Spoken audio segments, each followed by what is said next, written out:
You got something going on?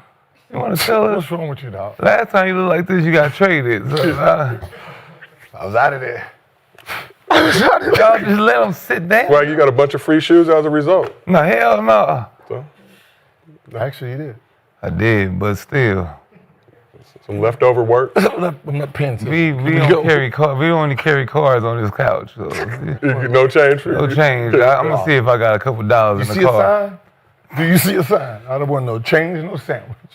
But anywho. You're like Delon Taylor, just let me be. Get the fuck off. Welcome back to Gil's Arena, presented by Underdog. Woo woo. Woo woo. I'm merely a host, Josiah Johnson, and we got the NBA legend and FIFA player, Gilbert Arenas, back in the arena. I'm an arc player too. Who? Arc. That's my arc look. Yo, Arc. Yo, Arc Raiders. I'm old. Arc Raiders. Okay. You know, the last time I seen you look like this, you like made a bet you was getting traded. Like you only played against the Orlando Magic. Something I got to show off for my new team. I got to show off for my new team. Look right here. Anyway, we've got NBA champion of the world, Swaggy P, Nick Young, back on the couch. Nah. Swaggy's been traveling the world. I just bought me a Cadillac, so I need to keep it. On this side of the couch, we got the distinguished gentleman from Oak Cliff, former #1 pick, Kenyon Martin, back here with us. What's that, man? And representing Tough Crowd and a card-carrying country club member, we got Mr. B, Brandon Jennings. Big golf tournament coming up, All-Star Weekend. Tiger Woods. May or may not be there. Cannot confirm. Somebody will be there that's starting in the All-Star game. Okay. Oh, we got big name attendees. Make sure you pull up if you are invited. But we got a lot to get into today. Here's what's cracking in Gil's Arena. The NBA announced the 2026 All-Star Game starters, which includes 4 first-time selections. But did the voters get it right? Ja Morant made a statement in the Grizzlies' global game win over the Magic in London. 12 says he wants to stay loyal to the Grizz, but will the Grizz stay loyal to him? And Jimmy Butler's out for the season after suffering a torn ACL. Where do Jimmy Buckets and the Warriors go from here? Before we get into all that, as always, this show is brought to you by Underdog. If you're new to Underdog, now's the time. Get $75 in fantasy bonus entries when you play just $5 on fantasy with promo code GIL. Underdog is bringing the playoff magic all postseason long. This weekend, open the Underdog app to choose your own QB gimme pick. Support the show, lock in your bonus, and start playing today with code GIL. And if you can't watch the show live with us on YouTube, we have audio versions available on Apple, Spotify, wherever you get your podcasts. All right, so let's get into it. Yesterday wasn't just MLK Day, it was also NBA All-Star Starter Day as the league announced the starters for the 2026 All-Star Game here in Los Angeles. Let's take a look. So fans accounted for 50% of the All-Star vote, with NBA players and media panel accounting for 25% each of the starter vote. So the 2026 West NBA All-Star starters are Nikola Jokic, Luka, SGA, Steph Curry, and Wemby, also known as Wamba Wamba. While the East starters are Giannis, Cade Cunningham, Tyrese Maxey, Jalen Brunson, and Jaylen Brown. So Wemby, Cade, Maxey, and Jaylen Brown were named starters for the first time in their career. So here's the official voting results. Oh, let's give it up for them. Those 4 gentlemen. So here's the official voting results for those All-Star selections. Yeah, that's crazy. So Jokic had the highest weighted score in the West, while Giannis had the highest score in the East. Anthony Edwards just missed out on becoming the first Timberwolf to be selected as the starter since Kevin Love in 2014. He finished in a tie with Wemby based on weighted score, but Wemby won the tiebreaker because he had a higher percentage of the fan vote. So the reserves will be announced this Sunday. And as a reminder, the league is doing a USA versus the world format this year, with 2 teams of 8 American players taking on an 8-player world team in a round-robin format. So after the coaches pick 7 reserves from each conference with no positional designations, Adam Silver will name additional All-Stars if there aren't the minimum of 8 international players or 16 American players. So, Gil, we've seen the All-Star starters from both conferences. Did the voters get the All-Star starters right? Hell no. So it's Fans, 50%. fans 50%, And then NBA players, 25%, but we did have NBA players? but we did have some players vote for people like Bronny. And that's why the players don't vote. That's why that shit stopped. Bronny got 2 votes. He's an all-star in some of their minds. It stopped mattering. Okay, then the other 25. A media panel.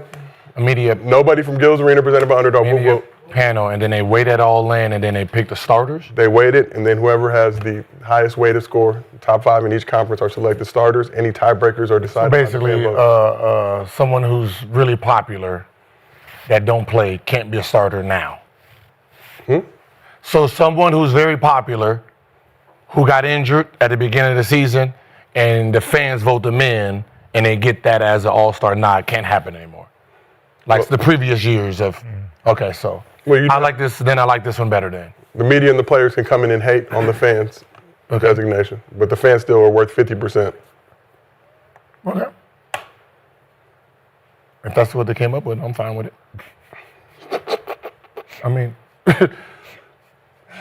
Swag, are you rolling? I mean, what do you want me to say? It's better than the previous years where fans vote and then you got two people who never played and they start in an all-star game. I like this method way better than.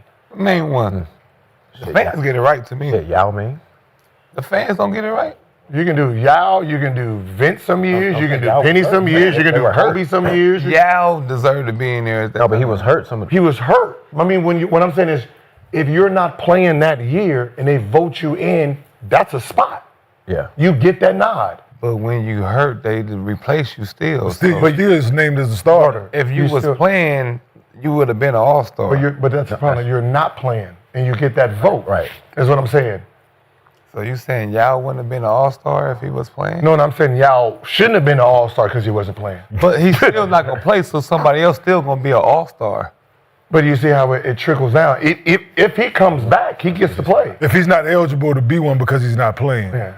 I like this better where, you got It people would have that's playing. been Shaq then somebody else, right? Yeah. It would have been Shaq then Brad Miller or Brad. I'm saying, or just saying. Deserve to be in the starter?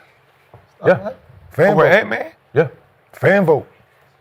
That's what I'm saying right there. I'm saying the fan vote is 50%.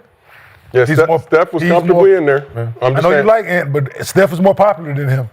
That's what, man. I know you. Hey, listen. Hey, So Ant-Man. I know he popular, but Steph is still Steph. No, they got it right. No. So, Hell no. and then Wemby, it's hard to leave Wemby off. It's hard to get Wemby Steph off. averaged- Ant was tied. What was Tatum looking Him and Ant was old? tied. Tatum did not crack the top 10 in And votes? the Eastern Conference for Vote. this format. I don't know about for fan No, votes. for fan votes. Yeah, see, So like so they got it right. Like Tatum, if it was just fan votes, he could have been starting. Yeah. But he would have been starting anyway if he was here, though. That's what I'm saying. If he was here, we're saying like they're not there. I know, So but that means right now, instead of Jaylen Brown, it would have been Tatum. Tatum. We the main people that be arguing. If somebody hurt, they should still be able to win the MVP or something, because you know what We they never can said do that. if they I did. never said. Nobody said that. Nobody said that. I So, heard 65 games, right? If they still play Well, 60, we did talk about Wemby last year. He would have been Defensive Player of the Year if he would have been able to reach the minimum, but the game is the game. Is the No, I said if he plays 64 games.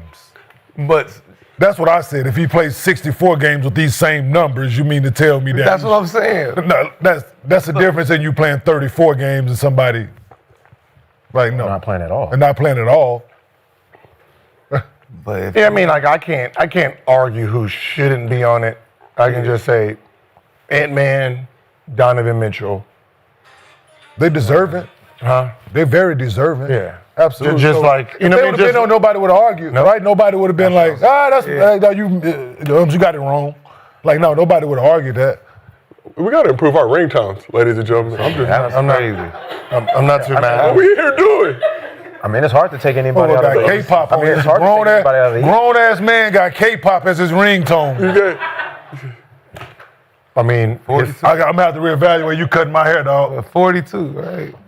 it makes sense, but Yeah, I'm gonna have to reevaluate you cutting my hair. You playing K-pop, dude. 42. And he was dancing to it, too. It's crazy. You be dancing to it? Yeah, yes, of course he does. Yes. He's a TikToker. He makes TikToks and shit. No, that's, Yeah, absolutely. Hey, well, hey, we are in a TikTok society. Absolutely, he be in that motherfucker dancing with shit leotards on. So let's get back. So, Mr. B, you asked what Steph was averaging here. Steph's averaging 27. That's all right. 5 and 4. Ant-Man averaging 29.6. We'll give him 30 points, shooting a career high field goal percentage and 3-point percentage. A lot of fans thought that Ant deserved the nod, and I'm sure felt that way as well. Him and Wemby were tied based on their way to score, and like I said, the league gave Wemby the nod based on higher fan vote. Okay, higher fan. Was the tiebreaker for that particular situation. So if the fans are mad, vote better. 50% is yours, so I mean, don't say Steph shouldn't be there and you voted him in too. Yeah, it's not even. They veto that. It's not an Ant versus Steph thing. Fans do that, don't they veto some of those? But it's not an Ant versus Steph thing. Wemby was the 5th ranked All-Star. Him and Ant were both tied, so Steph was already comfortably in there. Oh, okay. Yeah, so it didn't come down to between. It's regardless. Oh yeah, because it's positionless. It is positionless. And obviously, given this format, there will actually be 3 teams, 1 international team, 2 USA teams, so there'll be 5 players on each team. So technically 15 starters, but the NBA is still doing this for nostalgia's sake. So they should do 3 All-Star starter teams then, right? Right. Basically, yes, basically, yes. Technically, just add the other 5 It's now. Nike Mind is AI. Go to my brain. If you were going to do this format, you could have the international starting 5 and then the dual American starting 5s. But I'm merely a host. I guess. So I'm still confused with this. So It's 3 teams, right? so Shea is going to play on the world team. yeah. So you got the world, yeah. He's a North American, But but it's he's 5. from So Canada. basically, how it played out, it's 5 Americans, But and Steph- then there's still 5. So they, so it's Internationals. Not, so it's not East and West. They shouldn't have. Why the fuck they split up in conferences then? Yeah. When it doesn't matter. Just to get the fans. That's like I told you before. It's a waste of people's time, dog. You know what's so funny? That's crazy. Winning is not going to actually matter Yeah. when it comes to the international side. Yeah. 'Cause they- So what's going to happen is players are going to sit back, and you're going to be pulling all-stars on the international side from bottom-fitting teams, and all-stars is who got jaded being in Because- 5th, 4th is going to be sitting there like, wait, what's this? Because they got Devin Booker all them years like, yo. Yeah. Trey Young is going to be like, yo. Jamal Murray. I want to be international then. If I can be on the 10th, my 10th best team and get pulled. So Jamal Murray's gonna be on the national team. Yep, he gets to It seems like he will gets to actually make his benefit. first. He gets to He make will his first benefit from All-Star. this format. But he still would have made it. He though. still- yeah. But still, he's No, benefit. no. would've No, he made it. wouldn't have. This year? No, he wouldn't have. He would have made it this year as a reserve. If it's As a if it's reserve? all, because you got to remember As a them reserve. guards gonna clean that up. As a reserve in the West. Yo, the way the Nuggets are playing right now without Jokic, And Jamal the Murray- West. As a guard in the West, he makes it this year as a reserve. This year he makes it. Ain't nobody playing better than him in the West as a guard besides Shea. So you're gonna have Austin Reeves, better numbers. He ain't been playing. Ant-Man. He ain't been playing. He out. Man, better numbers. He out. I ain't even counting Austin Reeves. Jamal Murray playing He's better played than 40 him. games. Jamal Murray playing better than him. Austin Reeves played 23 games this year. Okay. Yeah, Jamal Murray playing better than him. Okay. And he been out. So Jamal Murray definitely get the nod over He's him. been out. He's been out. Jamal Murray's played in 39 games. So. Okay. And doing what he's doing since Jokic's been out, he's definitely getting in over him. But still, but he's on the world. He's on the world team. He's on the world team. So you got Cade, Steph, Brunson, Jalen Jalen Brown, Maxey. and Maxey. Of the 10, you got so it's Yeah. Yep. 5 international players, 5 Need to American. be East and West though. So Yo, didn't all this change no because- bigs though. That's the thing about it. Like, oh no, Nah, I bet the they got big. Jokic over there. They got Wemby over there. They're starting. Giannis over there. They got all starting. bigs. They got. I'm saying. Didn't this whole All thing change? Then This Shea whole thing changed because of Zaza, Luka. right?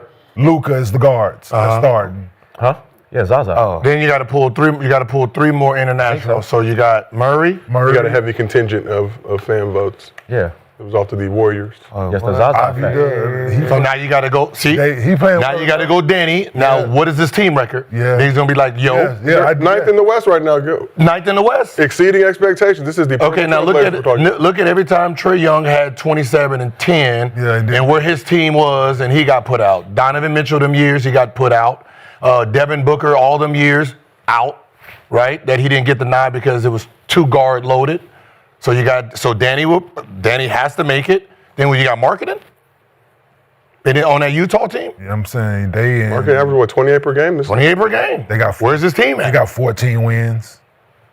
At least Dan and them got 20 wins, 22 wins. They 500 Portland 500 at least. 500. I'm just saying. That's what I'm But if you're saying. going to take it here, all your 500 over marketing is what I'm saying. And Ninth in the Adam Silver's Western Conference. Ninth. Jazz 13th in the West. That's a little bit. Yo, so the reason More for all of a this story. voting and all this voting change is because of Zaza. No. this Devin That's Booker, what- that's what they this said. Devin It's the Booker Zaza All-Star thing. this year. Devin Booker? This Devin Booker an All-Star. Do you take him? I mean, I would say so. Just the way that if you look at the Suns last season compared to this season, the expectations for the Suns coming this season, where they're at right now. So many players is hurt and been hurt that a bunch of West is going. I mean, the Americans are having trouble too. There's going to be some people that are like, wait, what? Because you're going to pull Braun. I was just Braun, about- KD. I was just about Braun to and say they're KD. making the team. Like, I don't know if people know this now, but LeBron is You're going to have an Braun, All-Star this year. KD. Looking at this. From there, Detroit might pull Durham. But here's the problem now. You got the All-Star game at the Intuit Dome. Oh, The Clippers Kawhi's home arena. in. Kawhi. But you also have James Harden playing at an All-Star level this season. That's a great. Do both of those? You take 2 from the Clippers? Do you take 2 I'm not- Clippers? Not with that record. Clippers currently 13 Not and with 2 in that their record. last 15 games. No, so now the Clipper boys are going to be sitting there like, Damn, they average 28 and 26. that's that. We're going to be looking at if you pull Danny and marketing, you got to pull us. Now. Gotta, Yeah, got That's what I'm to. saying. It's You have to then. Yeah. see. So the winning now because the international players, you got the 5. You're always gonna have the same 5. It's the other 3 But is that you're gonna have to try to pull. That's good from bad teams. I mean, Dude, but now you got more Jamal, All-Star spots? Sangoon, Shangoon, potentially. Danny, potentially. Marketing. bad Yeah, team. those are Ten- all-star players. 10th, Those are all-star players, though. they're 10th. But you have Cat Their as numbers are well. all-star players, though. How about the other 400 people that had the better numbers that was sitting at 6, 7, 8 that didn't get put in? So you're putting in some guy who's sitting in 10th because play- you're trying to favor. The international? But side? Yeah. 3 teams. Look, right? I mean, but Gil, so so you 3 teams. got Jamal Murray and Cat, 6 and teams. 7. 3 teams. Whatever order you want to put them in. So each team get reserves, right? So it's more All-Star players. Oh, only 3 reserves. Yes, 3 teams of 8. So that international 5 is those That's 5 where they starters. fucking it up. We wouldn't have this. Yeah, I'm about to say. So That's where they every- get it wrong, so man. every year I thought it when was we 10 look at each someone who got snubbed, look at their team record. They always have a winning team record, but they get snubbed for it because it's jam packed. So that means that now you have real all-stars that's in winning situations, like you guys claim, that won't make it because you're trying to do international. Everybody and there's got- never been 8 internationals making an all-star At game. once. Everybody got. It's always 4. Last year was the most at 6, I think. But And 6 is still Americans. You're using Cat as a international. he is You Dominican. should. Gil. Everybody I got know somebody black. foreign in their That's what I'm family. saying. You're using Cat as international. I'm saying. I mean, I just feel like the problem is, Ethiopia. well, this is American problem. I mean, American players. If y'all wasn't sitting back just letting the Europeans, or the international players dominate the league, they wouldn't have to put this format in. They have to do it also. Now it's They sitting back and letting it happen, B? I'm just saying I'm just saying the I don't international think they players should- have. I don't think they have a choice in this The matter. NBA is all about international players right now. The best players are the top 5 international players.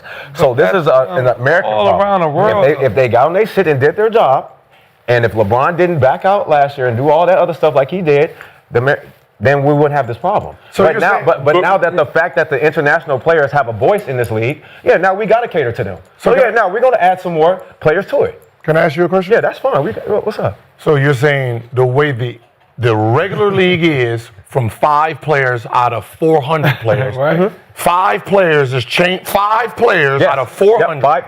It's 5 players. changing the way you look at the Yes. All-Star game.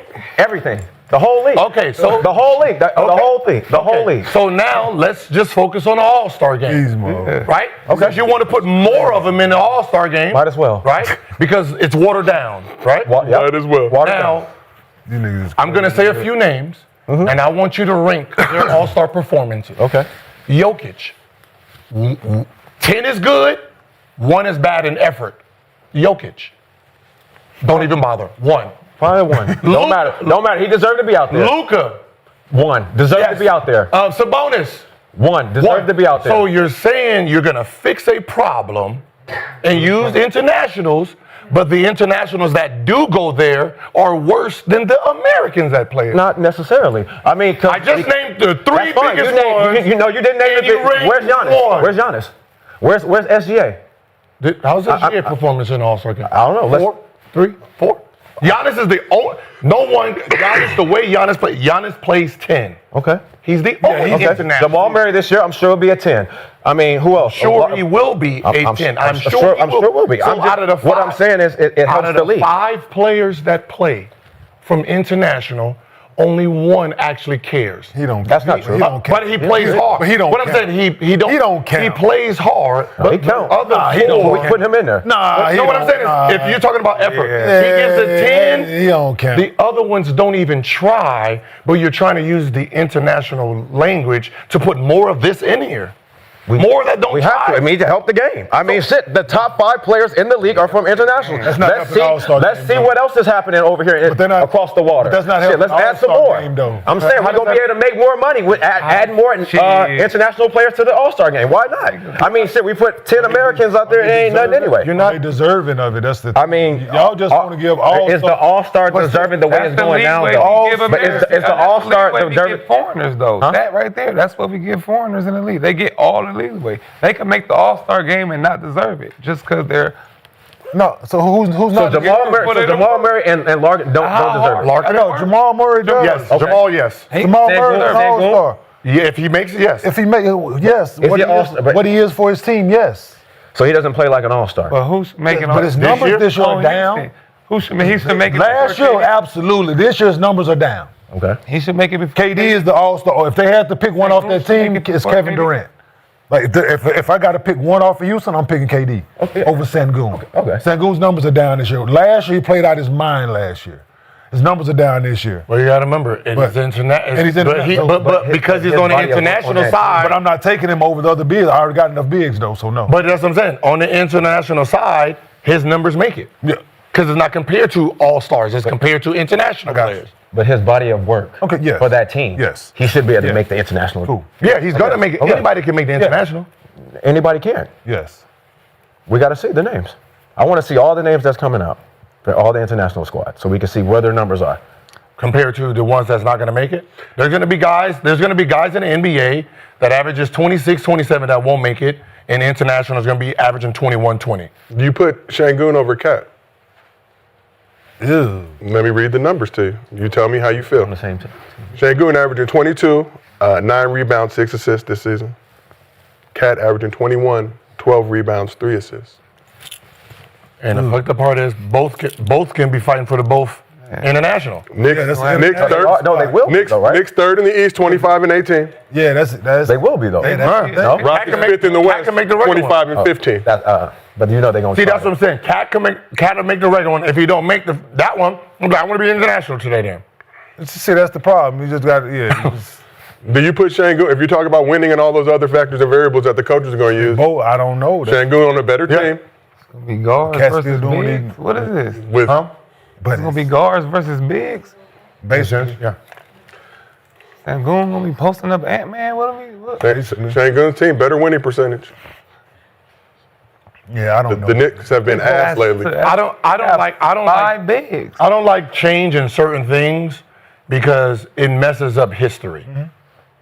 And that's what I don't like that idea of history being altered, right? So when you look at the bigs back in the day, the 90s bigs, right? The fact that you have a David Robinson, a Aqib, a Shaq, right?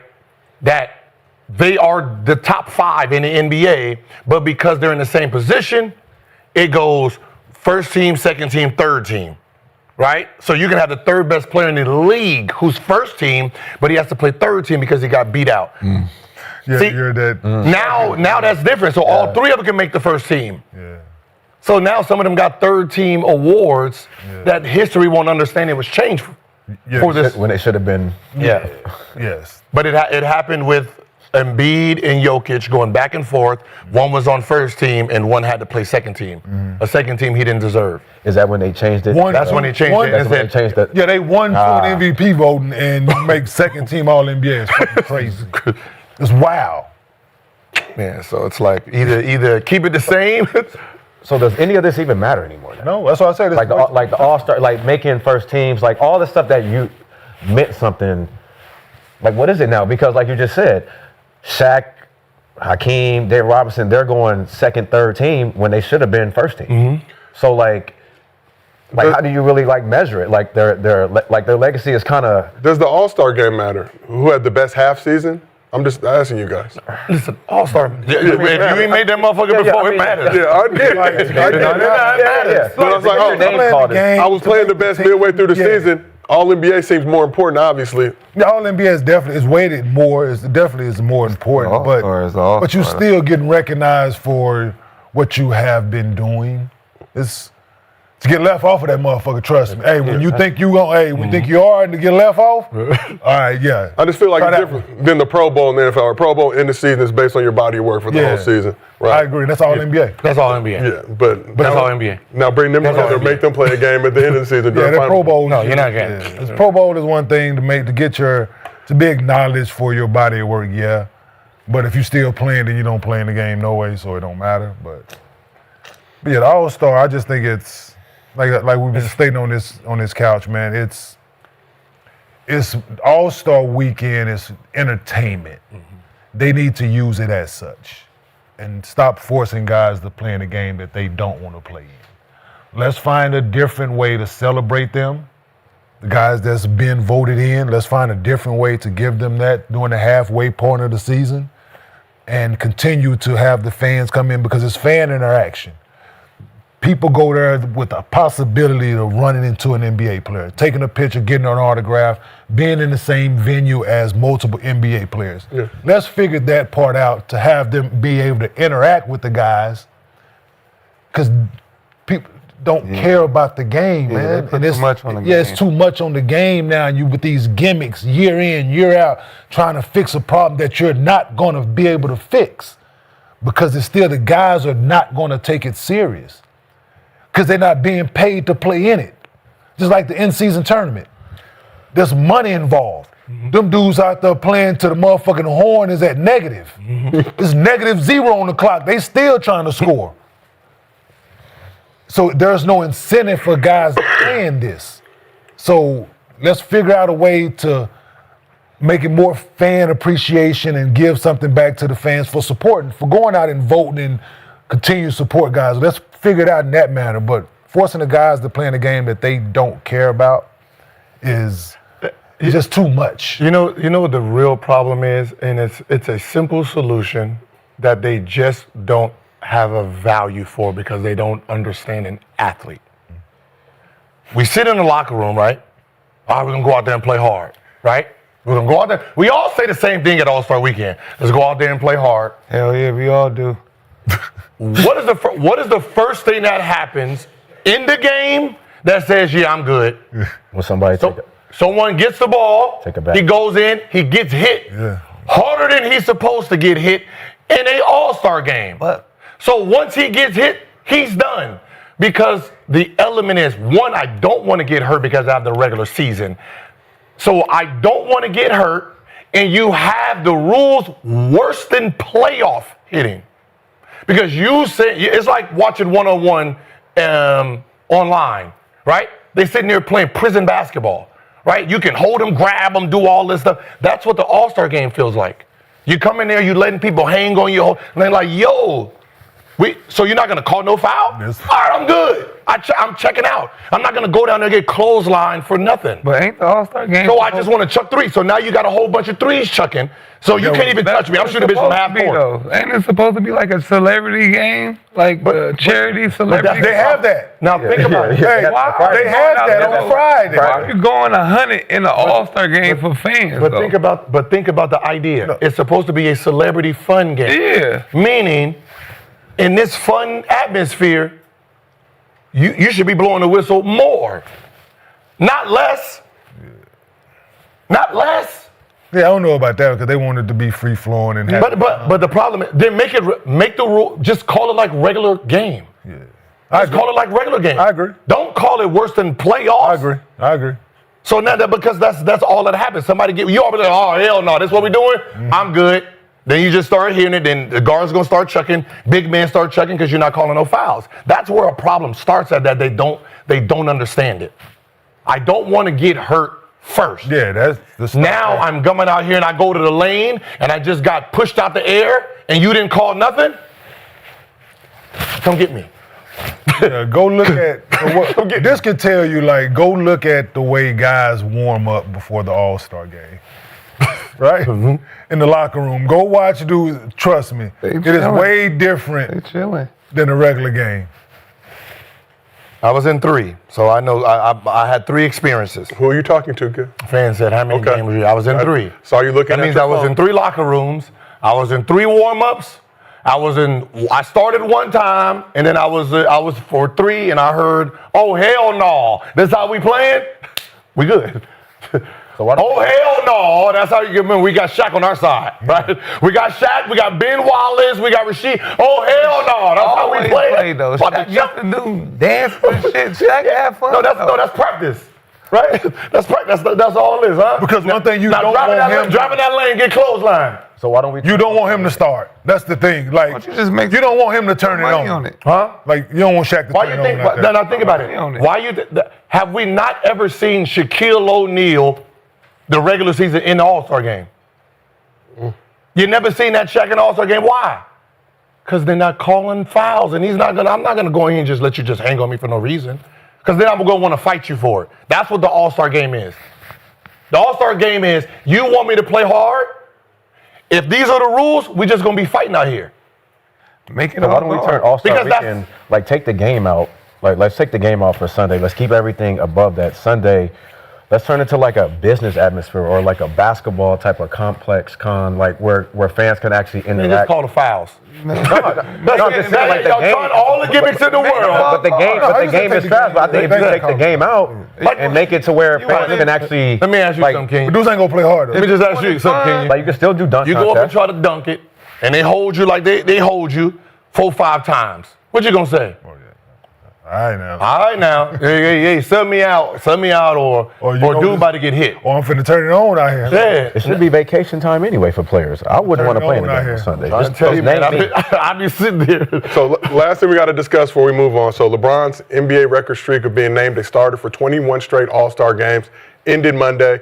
This will be the first time Bron will not be a starter in the All-Star game since 2005. He's averaging 23.7 assists, 6 rebounds, shooting 51% from the field. So we all know last All-Star game, LeBron tapped out last minute.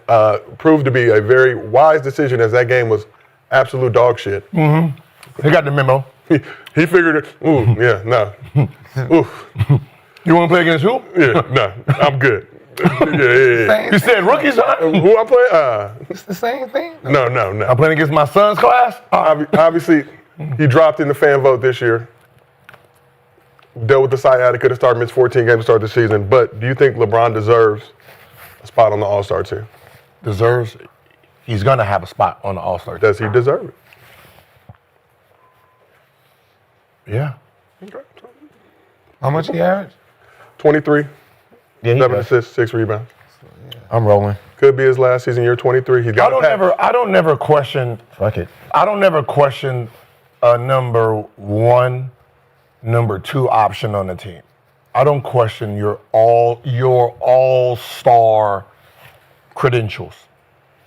And be them third options, and I'd be like, Look, Gil, that's team record. you know I'm a LeBron fan. I don't know if you're 12. Who made it with You 12? 12 do not make the All-Star. Who made it with 12? Like me. With 12. Who made it with 12? Niggas that made with 12. Man, ain't nobody, man. Who made it with 12, dog? It's the beard talking. Yeah. Somebody made it with less. Who made it with 12? A nigga made it averaging 8. And we care about some international players, mate. 12, Man, it was- they averaged 12, 4, and 2. Kyle Korver made All-Star game with that. Oh, they went on that 30. That's what I don't give a fuck what they went on. He He didn't go on was nothing. a starter though. He did. Let me try this again. Give a fuck. He didn't make it. He made it because somebody fell out. Though, right? Let's try it again. Don't give a fuck. They went on They went on a what? a 30 game win streak or something like that. Now imagine What he averaged in that 30 game went 12. Or probably 10. like you remember During them 30 games they won in a row, he averaged. Remember that year you averaged 18 a game? And then you see somebody, Kyle Korver, 12. Oh, they just put anybody in this motherfucker now.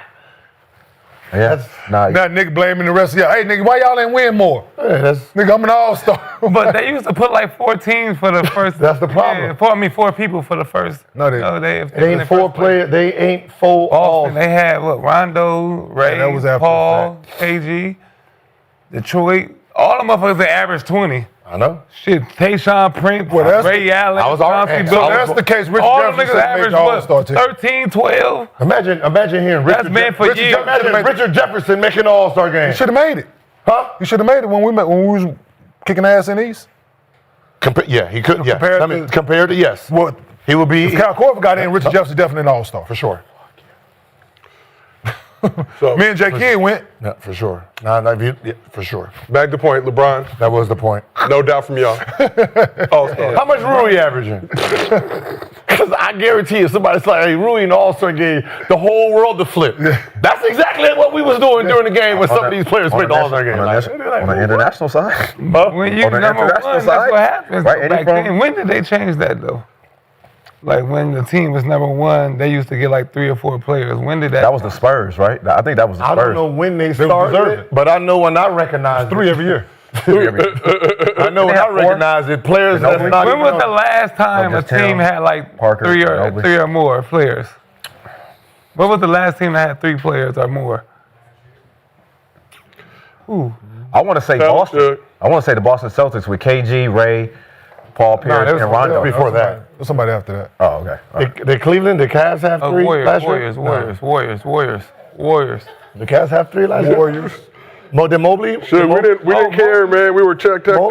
Mobley, Donovan, and did Garland make it last year? I don't know if Garland made it last He year. was hurt. They had 3. But I know Boston had 4. Donovan Mitchell, Darius Garland. They all made it last year? Yep. Yeah. Golden State. We just didn't care. I'm With sorry, KD. Shug. Damn, We were in the bag. So Darius Garland did make it last year? They had 3 All-Stars and nobody knows. So what? KD's, Clay, We were- Draymond, Steph. That's crazy. But you know, there's a lot going on. D-Wade had the domino function. Yeah, he had- Leaders party. Yes. SJ had the Converse function. We What were happened? He said, No, huh? he was saying We was doing Golden Gills Arena State, presented by Underdog KD, Whoop Whoop Steph, Clay, episodes. and fucking Draymond. Oh yeah, they did. He averaged 8. There was a lot going on out there. I just look at this like, That's what I'm saying. I'm better off doing this. You go, there's a list, and it says scoring, and then it has all the way for it starts from the top to the bottom. Yeah. Then assist top to the bottom. Then rebounds top to the bottom. But if you number Just one, do this.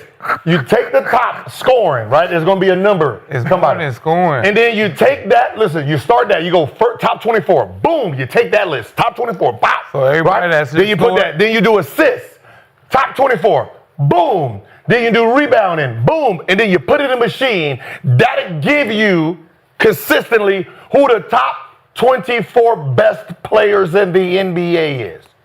Then you just grab those 24, fuck a record. These are the best 24 players in the world, and then you put them out there. So you can't make a difference without scoring and assists in the game. I think I said scoring, And assists, and rebounding. Being all-star? I'm, you know what? No, because if you think you're an all-star player and you ain't scoring nor passing, get the fuck out of here. So like the Then what? Say Gil is Ben back, ladies and Wallace gentlemen. is- Not- huh? Ben Wallace, Huh? fucking Huh? Draymond, Huh? You want to? fucking Huh? Dennis Rodman, them niggas, yeah. Did those all best 24 players? They made the Huh? shit. They was number one. I'm asking a question. The team was number one. I'm asking a question. We had an inadvertent Team smoke. was- I'm asking a Are they top Inadvertent. 24? No. Tayshaun No. Prince. Let me ask you again. Tayshaun Prince. Let me ask you again. You got Tayshaun Let me Prince. ask you again. You got 28, 6, and 5. Damn, You got 6, 12, and 3. but if I'm number one, I'm number one. Bro. You I'm niggas doing ain't something. picking them on video games. If I'm number one, I'm number one. I know you That's what number I'm your team. All right, well, Somebody else going on a bad team. so just to answer your question, the last team to have 4 players selected to the All-Star team, I believe, was the 2017-18 Warriors, were the last team to have I just 4 said that. players. Yeah. Oh, the 4. Yeah. I've never heard of that before. 4? Hell yeah. Oh, that's rare. And the 16-17 Atlanta Warriors team? also have 4. That Atlanta team, I think Cal Colt was the 4th. Yeah, his fault. Oh, yeah. The Damn. 14-15 Hawks as well. They had how many real ones? 2010, 2011 Celtics, 05-06 Pistons. Think about it. Atlanta 97, 98 4. Lakers. Okay, Mr. B. 82, 83 Sixers. Go ahead, get it. 74 Look, Look, yeah, who was on the 4 Lakers when Did they they did the have All-Star 3? game? I think Because I What was the got 4 on the Lakers? because I got screwed on the 4. that's Kobe, Nick, No, sure. Shaq, and Eddie Jones, I think. Eddie Jones. Because Kobe got voted in. Yeah, Kobe got voted as a He starter. didn't deserve it. The little Laker boy, as he Yeah, One of the referred best to pitchers in by the MJ. All-Star. That dunk right there. I'm just saying, that wasn't the dunk. Let's keep this thing moving. Today's show is sponsored by SeatGeek. Everyone can use our code ARENA10 to get 10% off your SeatGeek order, whether you're a new customer or not. Sports, concerts, festivals, you name it. Lakers are back in action, so a lot of people have been looking on SeatGeek for the best deals, and the NFL playoffs are in full swings. The conference championships, the Bears, not there. Don't do But for the that. teams that are, It's still you already know SeatGeek got the plug on some of the best seats. SeatGeek Stop rates on a looking at me. scale of 1 to 10, so look for the green dots. Green means good, red means bad. No matter how many times you bought tickets using SeatGeek before, code ARENA10 is going to get you 10% off your next order. So take out your phone, open the SeatGeek app, and add code ARENA10 to your account. Let's shift over a little bit. So we got I was some. going to wear my Ram stuff, but I was like, you know what? I'm not Yeah, gonna that would have hurt. Yeah, that would have I'm not hurt. going to do that to you. That would have hurt it. Especially with your beard. You should have. I would have thought you was Always somebody tomorrow. else. That was tough. Always tomorrow. So Nah. Now you're going to wait. What? You wanted him to do that?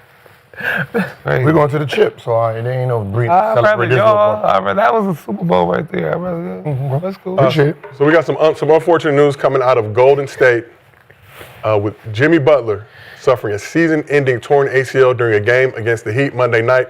First time playing against his former team in Golden State since being traded last season. Already played in Miami. His first time playing him in Golden State. So let's take a look at what went down. So injury happened midway through the third quarter.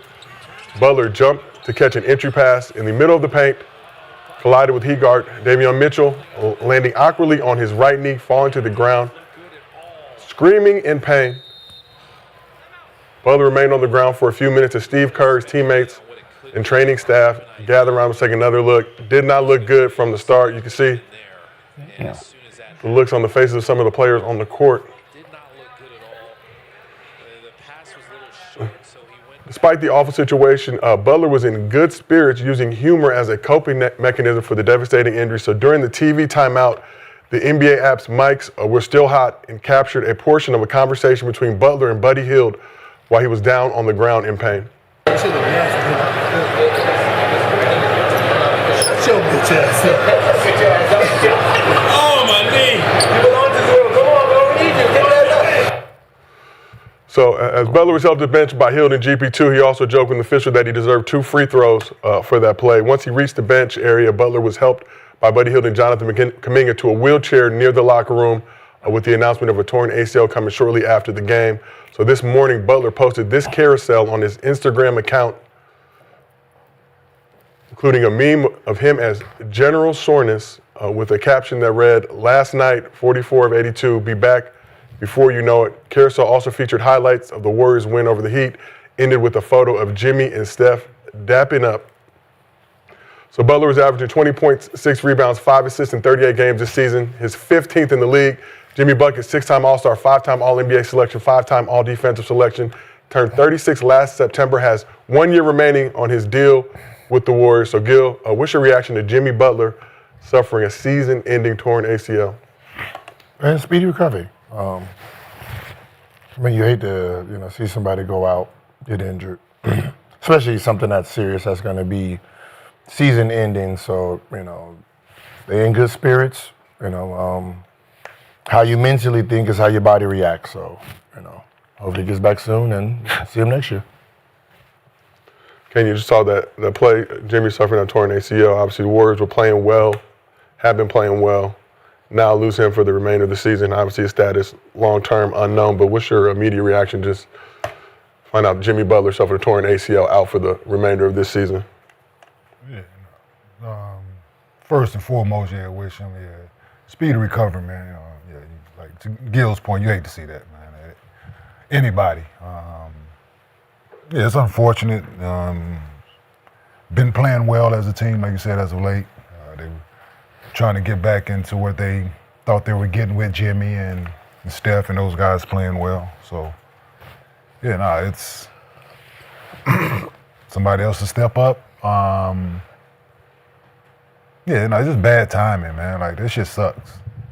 Yeah. It's your old team, too. It's your old team. Yeah. Somebody not living right. Somebody not living right, man. Go pray. I don't know if the living conditions had anything to do with it. Yeah, because It's that's more of just like a freak karma. accident. Like, I don't want nobody to get hurt, but that don't rarely happen against your old team. Keep hurt, treating people bad over there, shit. That's tough, man. Butler had 17 points in 21 minutes. Because you're not wishing him speedy recovery, we see. I do wish him a speedy recovery.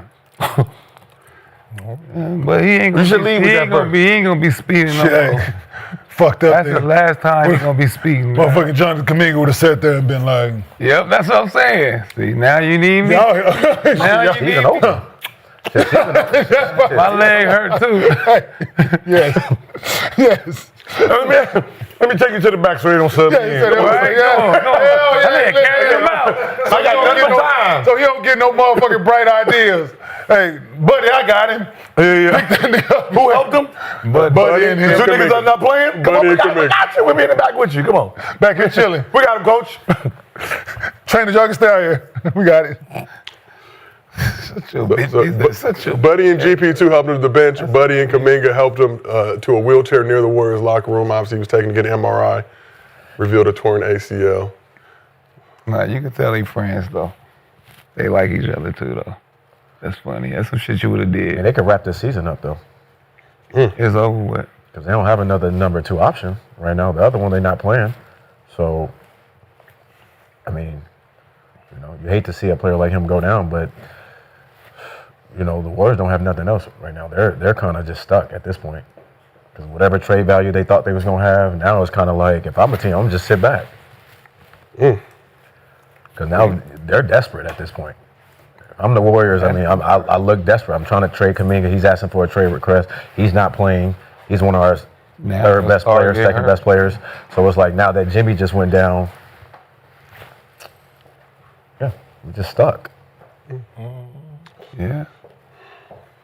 Very unfortunate. So, talk about the Warriors. Warriors are on fire as of late after a slow start to the season. 9-3 in their last 12 games. 25-19 on the season, currently 8th in the West. You guys already kind of started talking about this, but how does Jimmy Butler's injury impact the Warriors for the short and the long term? We have a great opportunity here. We have a great opportunity, is what I'm saying. Right. All I see in my brain right now is bring out the tank. If there was any good year to tank, it's this year. Oh, there's so many prospects in this year's draft that I don't care who you are, you shouldn't be able to miss. Like, you gotta not know basketball if you have a top 6 pick and you pick wrong. So if I'm Golden State Warriors, right now, I don't want to win not another nailed game. Not another nailed game. Now imagine. Don't nobody say that now never imagine like if the you. top 3. Right. They automatically get Peterson, a Boozer, or AJ. That shit ain't gonna do nothing next year, man. Just trade. If everybody's back? Just trade Steph and What I'm saying is, if everybody's back? I'll trade. He already slow. I'm just saying. You add him and then you get free agents. You can trade that pick with somebody and get somebody. That's why you just start and let the rookie be a Cooper Flag.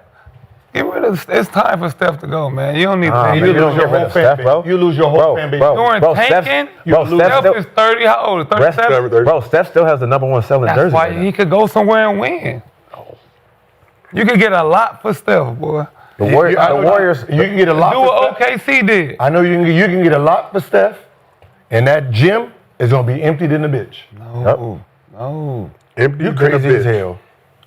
Steph You might as well just ride out with him for the next. He's already 36. I mean, trade him now. Steph turns 38 in March. You gonna put Steph He's with what? a rookie next year? Wait, he's what? 38. Now he got a 38 in rookie. March. Yeah, just go out. Just go out like Kobe I can trade that asset. Is that what you try to sell to Steph? How you can go out like Kobe did?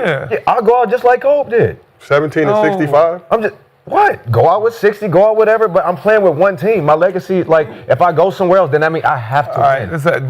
Do the Warriors do good with top picks or rookies? Do they do good with rookies? Steph, Was he with Steve Kerr? Clay, Was he with Steve Kerr? Draymond. Was they with Steve Kerr? Jordan Poole. Since Steve Kerr came. Jordan Poole. Huh? Steve Kerr came. It took Poole 3 years and he got punched under there and now Got nothing he to do started with looking like you. that. Don't got nothing to do with what you're just talking about. He looked like you with the whip. That has Y'all nothing to both do with got what you're the talking same about. picture. Was he averaging 20?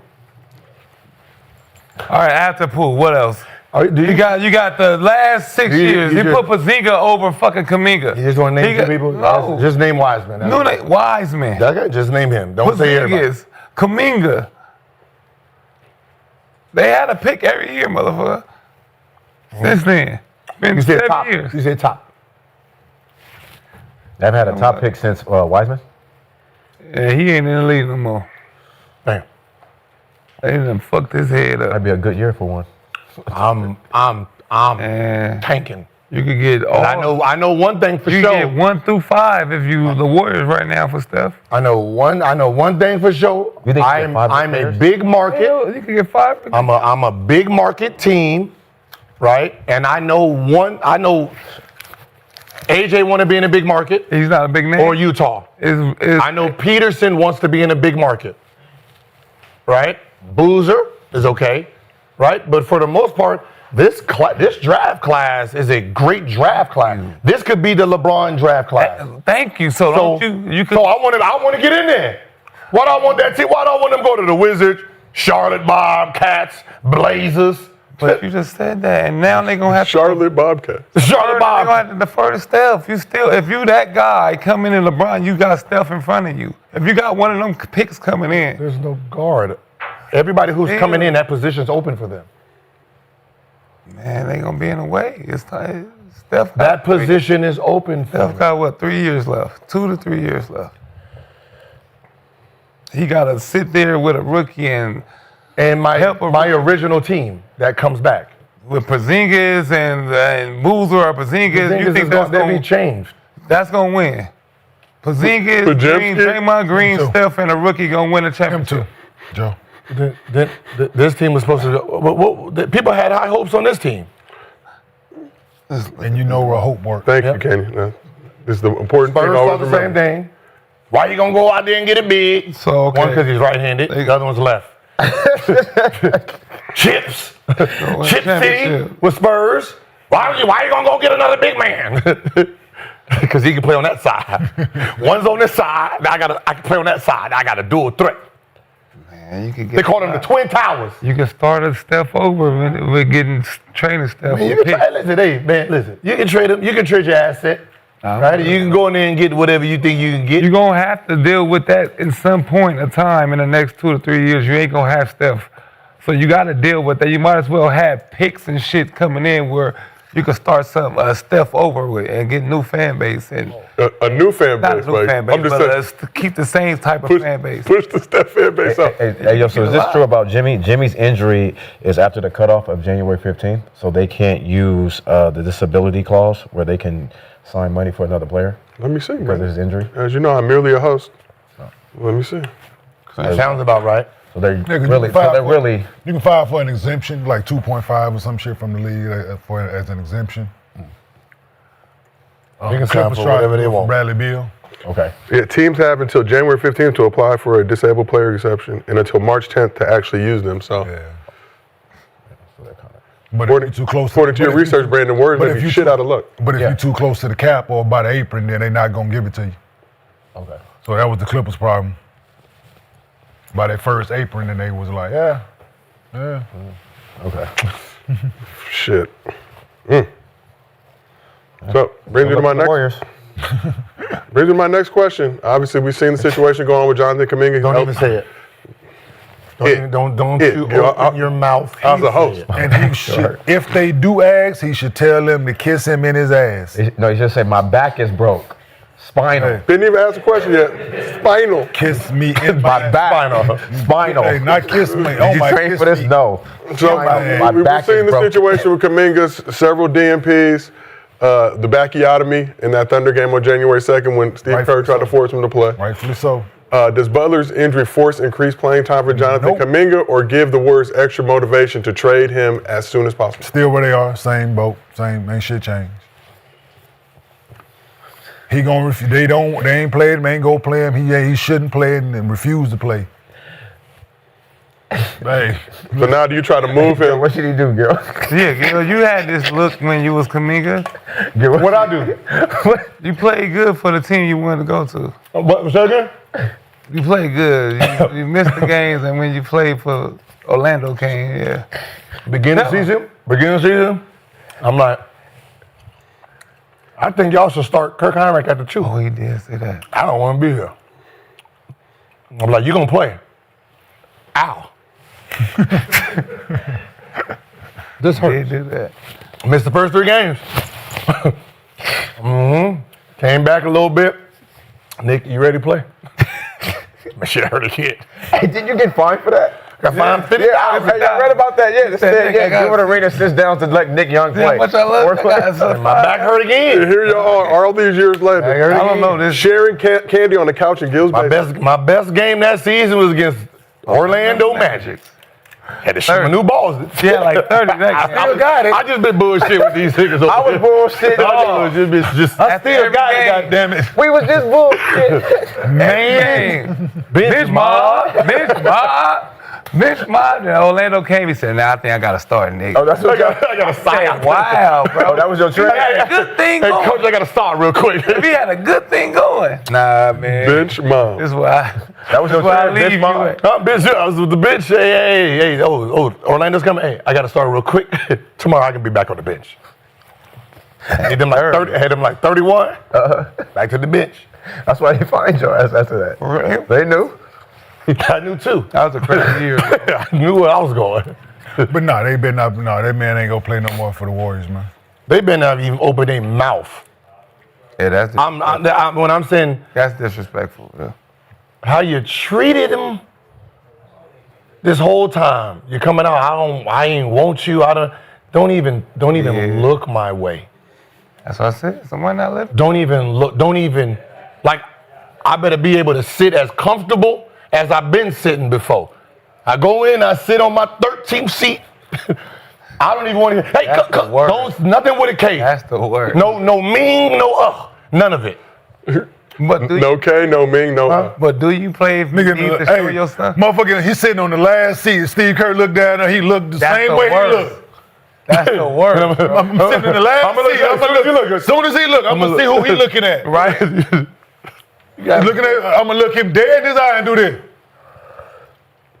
Look the other way, like, hey, the worst feeling. motherfucking tap the fan, like, hey, he trying The nigga he is trying to put you in. situation. Hey, I ain't coming he trying to to put you in the game. Trying to put you in the game.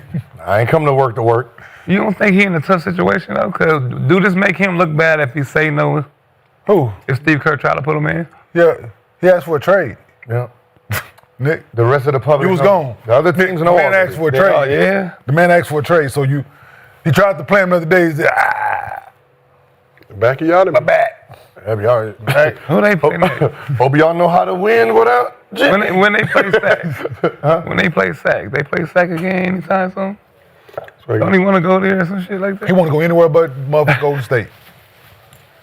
Anywhere that Steve Kerr not coaching. That's the Don't play Sacramento again until preferred April 7th. destination. What'd you Is say? anywhere that Steve Kerr is. Zach- Only way I get on that court is, hey, Zach got something if to I play. get on this Trade court, him. I'm playing all 48. You sub me one time. You look to sub me. Man, come on, Gil.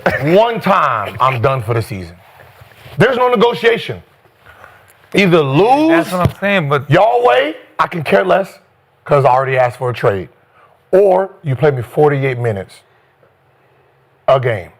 If I play 47, it's too much. if I play 47 much. minutes, no, you're going to give me my But minutes they- that I've missed. And I want them all now. 48 the rest of the season for the shit you did last year. but You asking for a lot, Gil. JG Wentworth. You asked me to sit on this bench 48 minutes? But like, think about that. Steve Kerr don't like him. He don't like Steve Kerr. Yeah. So if you what about if yeah, you what about- need me, What about 38 to 40 minutes? nigga, I said 48 already. Yeah, but we can't. I mean, you got to come out. I don't have to do nothing. You're gonna ask for a sub. You're gonna get I don't fired. have to do nothing. That's the problem. Like when I was sitting on the bench 48, non-negotiable, right? 48. Right. All 48 plus timeouts and everything. Non-negotiable. Yeah, I couldn't even get up. I had to sit there. Just sit your ass there. I couldn't even get up and clap people. Sit there. 48. So now we're gonna reverse 48. it. 48 minutes moving 48. forward. Non-negotiable. The number is 48. Yeah.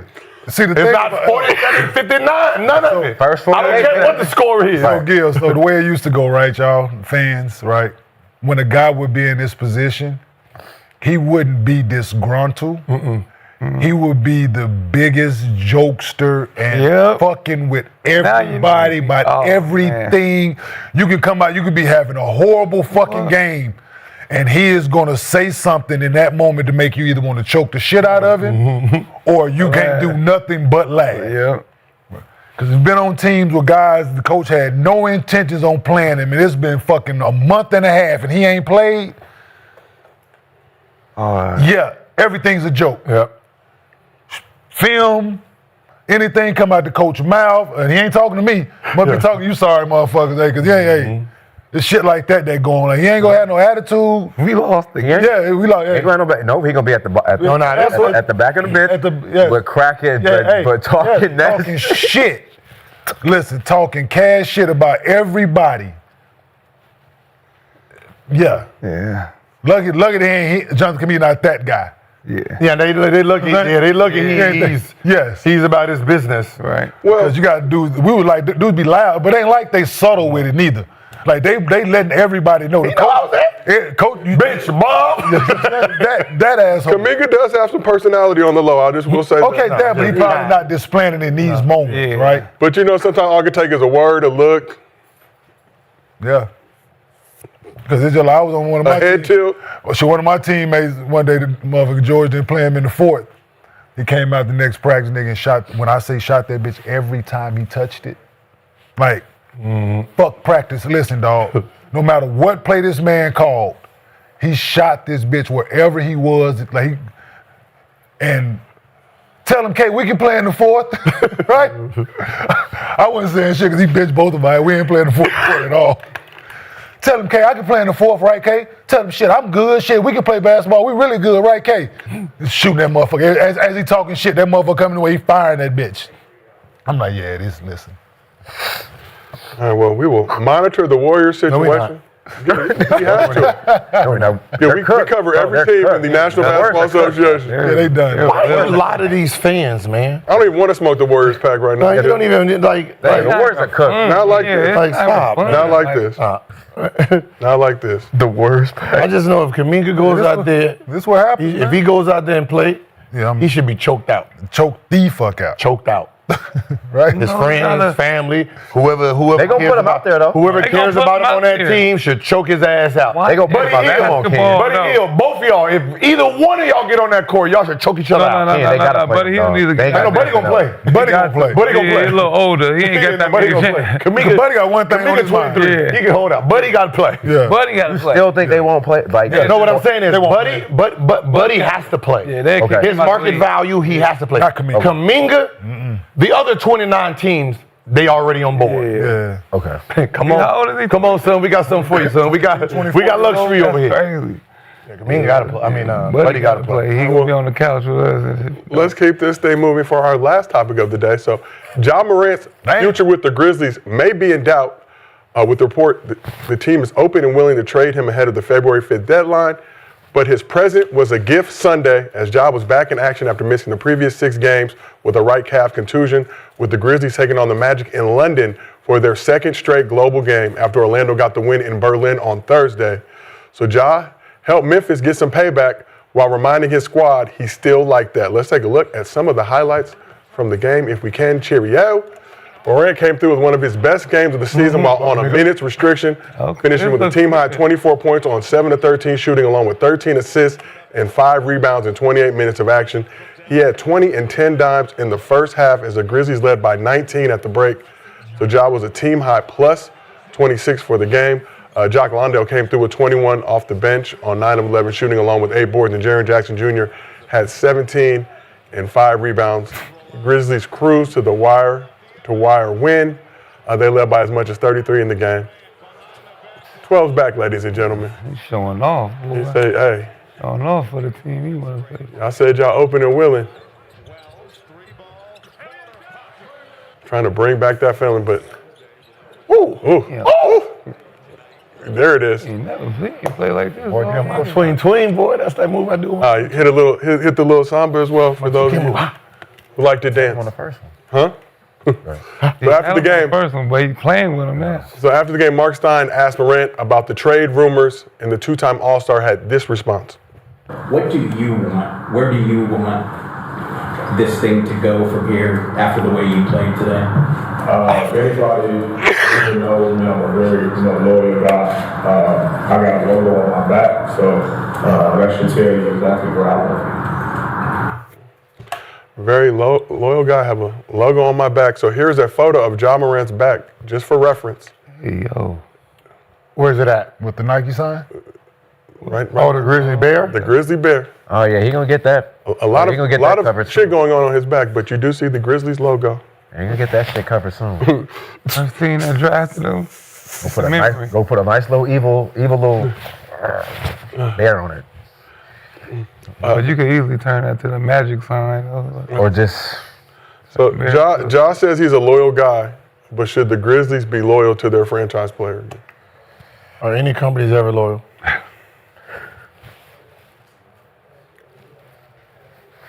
I don't care. All I want to know is, where the fuck are the trades at? God damn. Like, trade already. Trade somebody. Damn. Like, trade started. We already heard before this started, people were supposed to be traded. Right? You didn't want Ja. You didn't want Kuminga. I know there's players on the break. Started today. Damn, what are we waiting for? Who are you waiting for? Get rid of, like, I'm sitting here waiting for the trade deadline. Every day we waiting. Somebody needs to move. Today. Damn. I don't like you like that. I'm just saying. Y'all pumped up. People were supposed to be traded. Where they at? When free agency starts, right? Yeah, you're a little aggressive like 11:59. 59. A nigga already signed that deal. Bing! It goes on a ticker. Money already signed. In 1 hour, $1 billion worth of contracts have been signed. Now you look like How many days has it been? Nobody has transferred nowhere. You look like you talking. No, I'm thinking about my Laker team. There's like 10 people that need to go, and I'm wondering why they still here. it was just one trade, I think. Just Trae Young, right? That was before. Oh, since then. Yeah. You all right? Nothing. MLK weekend, man. Man, you can get Gil has a dream, Mr. Everybody has a day off on Monday. Everybody has a day off on Monday. Gil has a dream. Like, I don't even want to watch the Lakers right now, because I'm watching people who's not even gonna be there. That's like, I'm tired of hearing the rumors. Make it happen. Oh, so it's a waste of time. No guarantee. Just go already. You knew you was gonna trade him when the clock hit. See why it's important? See why it's important to know rumors? I hate the Don't he supposed to? Is Orlando one of his teams, top teams? I don't know. Just let's go. Yeah, I hate the rumors. What? The shit. Hey, if I don't want him, give me what you got. Huh? Come on, let's go. Hey, you're out. That's how it's supposed to be. Next. He just ready for this shit to Yeah, like- he wants some action. I want some action. Don't you want some action? How you ask for change again? What you got? Go ahead and say it again. Say how you said. What you got? No, see, that's the difference. I don't want no change. I just want to see how many cars stop. That's it. Gil, you just want to see who cares? Just who cares, man? I don't care. I don't care about you, little boy. That's poetic. Y'all dealt with this all last week. He been looking like this for what? How long you been looking like this? What you talking about? This look. I'm just saying, it's the trades. You got to be traded. I can't take you serious looking like that. You ready for some moves? Hey, man, why you keep... Okay, if you want to just go off topic, where was you? I was doing star shit. Where'd you go? Being a star somewhere out China there. again? Don't worry about me. Did you go to China again? That's where a lot of these people gonna be in a minute. Shit. You know that girl on Instagram that go to Dubai? You're like, yo, why you keep going to Dubai? my God. Oh, Yeah, That's all my right, China come on man. now, come Why on. you keep going to China? my What's in God. China man. that you my need to God. just up and going? Not in the summer, up and going every 3-4 weeks. Anytime when that bill need to be paid, your ass is in China. Then drink up, nigga. Whatever you did over there, drink it up. Drink up your sorrows. I don't even want to know. Not the girls that go. Not the girls that go to Dubai. I know you ain't going over for no basketball. Angela, you're very familiar with TikTok. I know he ain't. Is there anything going on in Dubai? Oh, okay. Yeah, girls go there. They go to Dubai. They get their rent money. They get their rent money What is for it? the year. For the year. I had to do This is that. tourist. A lot of shit. Play the song. That's what it sounds like.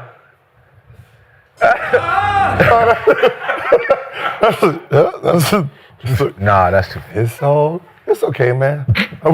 We with you. Get it by any means. You feel me? This is real friendship right here, ladies and gentlemen. Every time I talk to him, like, where you at? I'm in China again. Yeah. All right, man.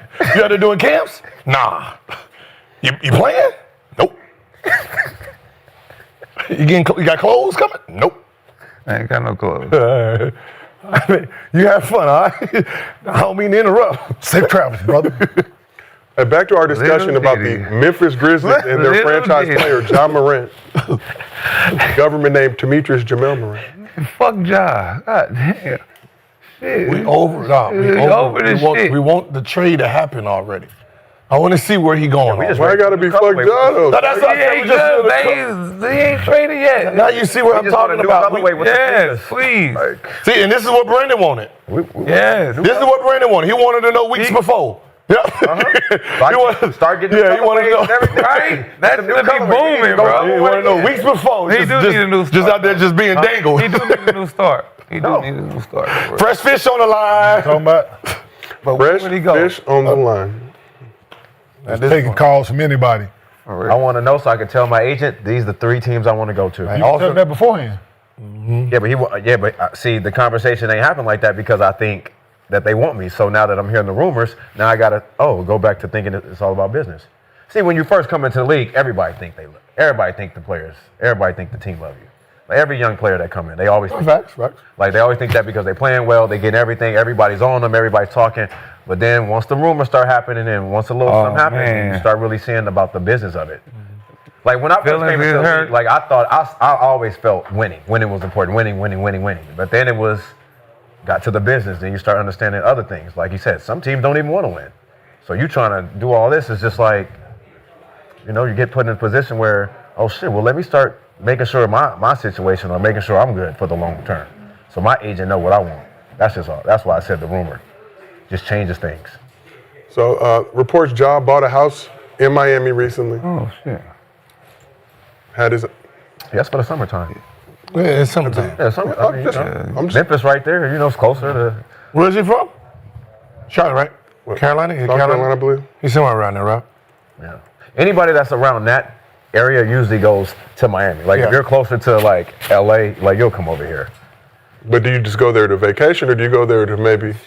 Oh no, that's for life. I know if John's moving to Miami, that's for life after basketball. Okay. It's like Giannis in New York. Yeah, it's for life after. Like You I'm don't want to setting live up. in Memphis in the summertime. Huh? You don't want to be nowhere near Memphis during the summertime. A fine Then city, more like- Chicago. Don't say that. Chicago's nice in the summertime. It's beautiful. No, what? Beautiful in Chicago. Sky. No, the weather's beautiful. The weather's beautiful in Chicago. and it's just that weather comes. There's bees and there's things that sound like bees that hurt a lot more than bees that come in the summer too. Got you. So you gotta look out the window for that good ass weather. Got you. Or try to stay downtown.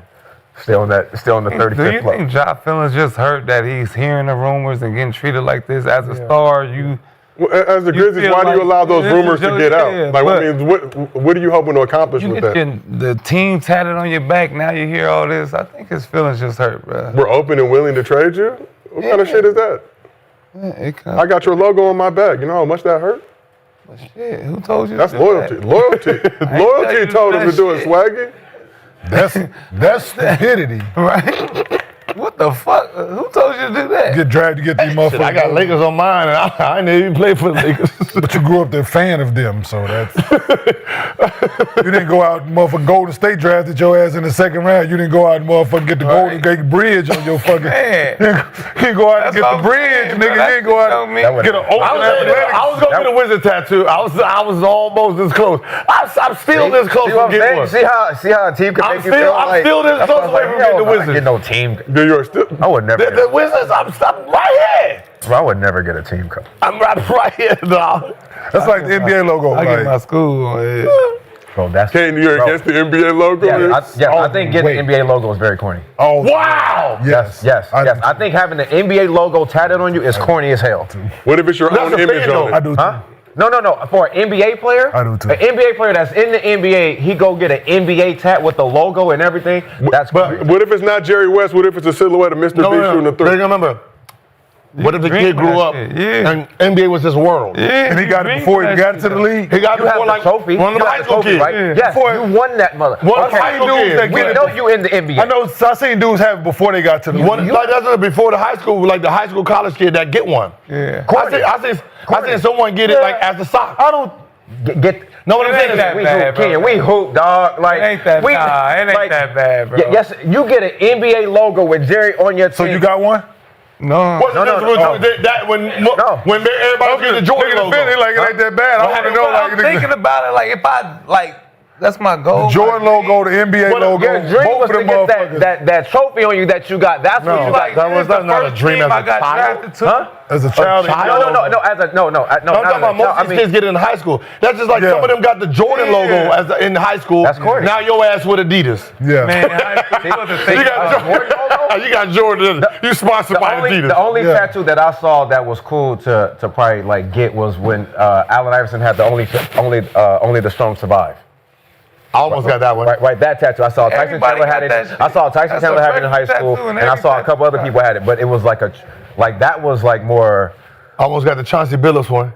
Which one? It was like King of the Hill. Yeah. Yeah. I was like, ooh, when I get my first jack, I'll be King of the Hill. Get that man where you from? He from Park Hill. That man from Park Hill, Colorado. That's the neighborhood he grew up in. Oh, that's what I didn't even know. I want that. I want He that. from Park Hill. Nah, man. Woodland Hills. Stay away from the Park NBA Hill. logo unless you're a fan. But we You grew know, up as that's what that. that mean, right? All right, well, let's talk about Yeah, the one NBA more logo, thing. Yeah, you know, but getting your No, you said that was no, the but last getting one. your team, getting the team that drafted you logo on you is fucking It's diabolical. worse than NBA getting the NBA. That's diabolical. God, man. They Y'all both got bad. that worse. They both They both bad. But the team. You give me The 300. team is You give crazy. me 300 million. The Yeah. least I can do is put the goddamn bear you're right, somewhere. you're right, 300 million. I'm gonna put the bear. Right. You're right. I put the bear. Right, you right. I put the funky ass girl name on Right, me, and you she ain't right. give me Nah, nothing. you right. But this little Think it. about it. I can put the bear on me for 300 million. Both of them was stupid. Man, let's go, man. Get out. I'm do the itching for same free. Both of them, listen, that's the equivalent. Hey, that's the equivalent. That's the equivalent, right? Getting the NBA team that drafted you logo tattooed on you and getting a female name tattooed on you Man, that you I ain't get married. the GM It's that equivalent. paid me that It's the money same name on- thing. Hey, how much Almost got A. Poland on me, too. I was thinking about it. A. Poland, baby. Ernie Grunfield. You couldn't tell me I wasn't going to play for the Nets, fam. Sometime that box is. All right, we very quickly before we wrap up for the name day. on you? Let's talk about something else that went down in the game. Oh, no. So Ja has a history of doing celebrations, as we know, some of which have drawn the ire of the league.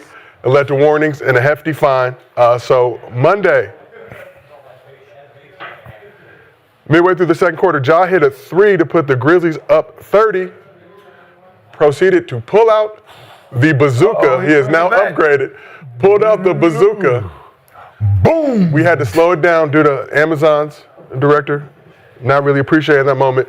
So you may recall Ja was fined $75,000 by the league last April for mimicking pointing a long gun during a game against the Miami Heat, the finger gun situation. Came shortly after the league warned him and Buddy Hield about doing finger guns at each other. That was last year? Last season. April? Last season. Last year. Last year. Gilbert's 2026 now. Yeah. Hey, it's a whole other year. Finger guns, Ja, self-defense. But so in light of his prior celebration history with the league, any issue with Ja doing the bazooka celly? Come on, Josiah, man. Yeah, so you wasted that goddamn. So normally what happens is I ask a question, you can say yes or Yes. no. That's all this works. Yes or no. Whatever the question was, yes or no. Okay. Defend yourself. Yeah. No. Did he get Defend yourself. I know, but you know. Did he get fined? Not yet. Hosts are back in 2026. Not yet. Usually they find him right after, so then he did the grenades. He didn't get fined for that. Gil was not a grenade. He was taking his words, throwing them out and blocking out the noise. Blue. Not a grenade. Now he got the big bazooka gun. This ain't the first time he got that. He's done that before. He did that right after he got suspended. When he got suspended and came back, and he did the dunk. He did the dunk to damn near win the game. He did the bazooka. And no word that was. I think they don't like the pistol. The bazooka is. It's all the same. It's like, It could have been a potato gun as well, Gil, which is legal in most states. Listen, Why? I just like celebration's a celebration. Either you're gonna fine everybody for They're not. pulling it out They're or not. not. You're not. That's So, not- that They're was not the gonna only. find everybody because everybody don't have a history. They're not He got finding it. him. I'm saying they have. I'm saying they haven't for this, but they have. Stop. Listen, man. Just stop taunting these people, man. That's all. Just leave it alone. You can have other. There are so many other celebrations. He's very creative. I'm pretty sure people send him shit all the time, right? Let's use one of them. I did. They sent me this one. I like that. No. I like the one when he was doing. Yeah, like, let's do that. like There's so many other he things had he the can do, samba. man. Let's like that let's one. stop taunting the people. That's all. To give them a reason for this to be even maybe a fine again. Let's stop taunting them, right? Let's put the weapon. you want to blow a motherfucker up. See, It's time to See, blow that's a the, motherfucker up. so this is coming from experience, right?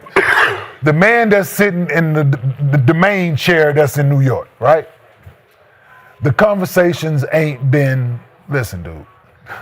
When The you conversation slap I had, somebody, the did you conversation stop I had, slapping right? motherfuckers The after conversation I had with David Stern, right?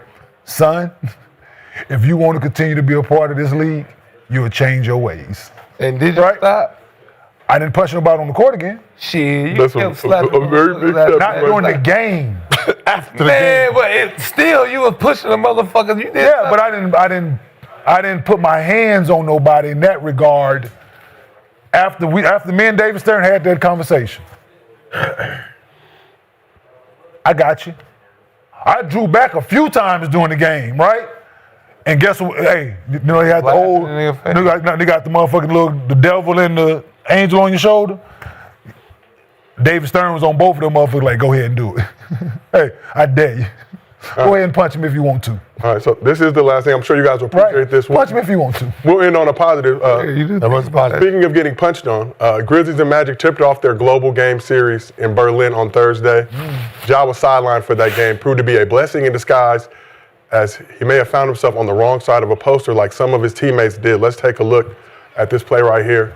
So as you see, Anthony Black catches the ball in transition, proceeds to dunk on 4 Grizzlies defenders in the game. Anthony, I know Black. I was about to fight. Take a look at every single angle, including former Defensive Player of the Year, Jaren Jackson Jr. So according to the league, Black's fast break facial is the most viewed highlight of the season across NBA social platforms, generating over 85 million views and counting. How impressive was that? Gil, that's all we're asking for. That's why you give him some change now. That was a I nice only play. got 5. You got. I mean, it happened in Berlin, so that helped even more. The fact that it's so, international. So Ain't nobody see that game. It don't matter if it was the States, Berlin. It was on at 11 No, they a.m. saw that Pacific play, time though. on Thursday. They saw that play. Saw that play. It's the Like most that play for viewed sure. social clip on the NBA app. Yeah. Not the 85. game. Million views. I was golfing. Mr. B, you were impressive? No, everybody's making a big deal about it. Y'all don't care. Y'all just, Man, it's It's Orlando Tuesday. versus Magic. I mean, versus Grizzlies. huh? What's his name again? Anthony Black, very good player. Now we know his name. Anthony Black. Black. Unfortunate. You think we hear about Anthony Black again? Yes. Yeah, Playing he's very well. talking on motherfuckers. Playing very well. Gil, you should appreciate Anthony Black. You know why he wears number 0, sir? What? Because of Gilbert?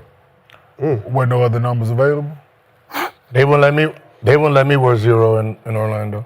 Yeah. You are not Anthony Black. I'm just. In Orlando. I'm just ready to go get on Ark Raiders and try to find a dude who stole my gun when I told him I came for peace. Gil, what? Is that a video game? Yes. Okay. It's actually it's life. It's real life. We supposed to be out there farming. If I say I'm here peacefully and I'm picking up my lemons and trying to do my little quest, and you see I got some big stuff back there, that's for them up He's there. having one of them moments. Nigga, know you limits? He's talking- And You know, they the wait people till in I front get of the all the store way that to the just be thing and they jack me for it. You know the people in front of the store that just be talking into the limits. Yeah, he on that shit right now. That's the look. You gotta let him be right now. He having a moment. Come on, let's keep it going. We'll have this conversation again On in that about note. 6 months. Okay. This is a good place for us to wrap up. Make sure you stick around for an all-new episode of the Arena Gridiron coming on right now. But this has been Gil's Arena, presented by Underdog. Whoa, whoa! We'll see y'all tomorrow.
are now in the arena. Welcome to Gridiron, presented by Underdog. My name is Kinsey. I'm your host, and joining me today is one of the most prolific figures in the history of sports media and the man who's never lost a debate, Skip Bayless. Super Bowl champion, 5-time Pro Bowler, and 2-time All-Pro cornerback, Aqib Talib. Yeah. Former Commanders head coach and Super Bowl winning coach with the Bucs, one of the league's best offensive minds, Jay Gruden. Yeah. All-Pro, 6-time Pro Bowl defensive tackle, one of the most disruptive D tackles of his generation, Gerald McCoy. Hey.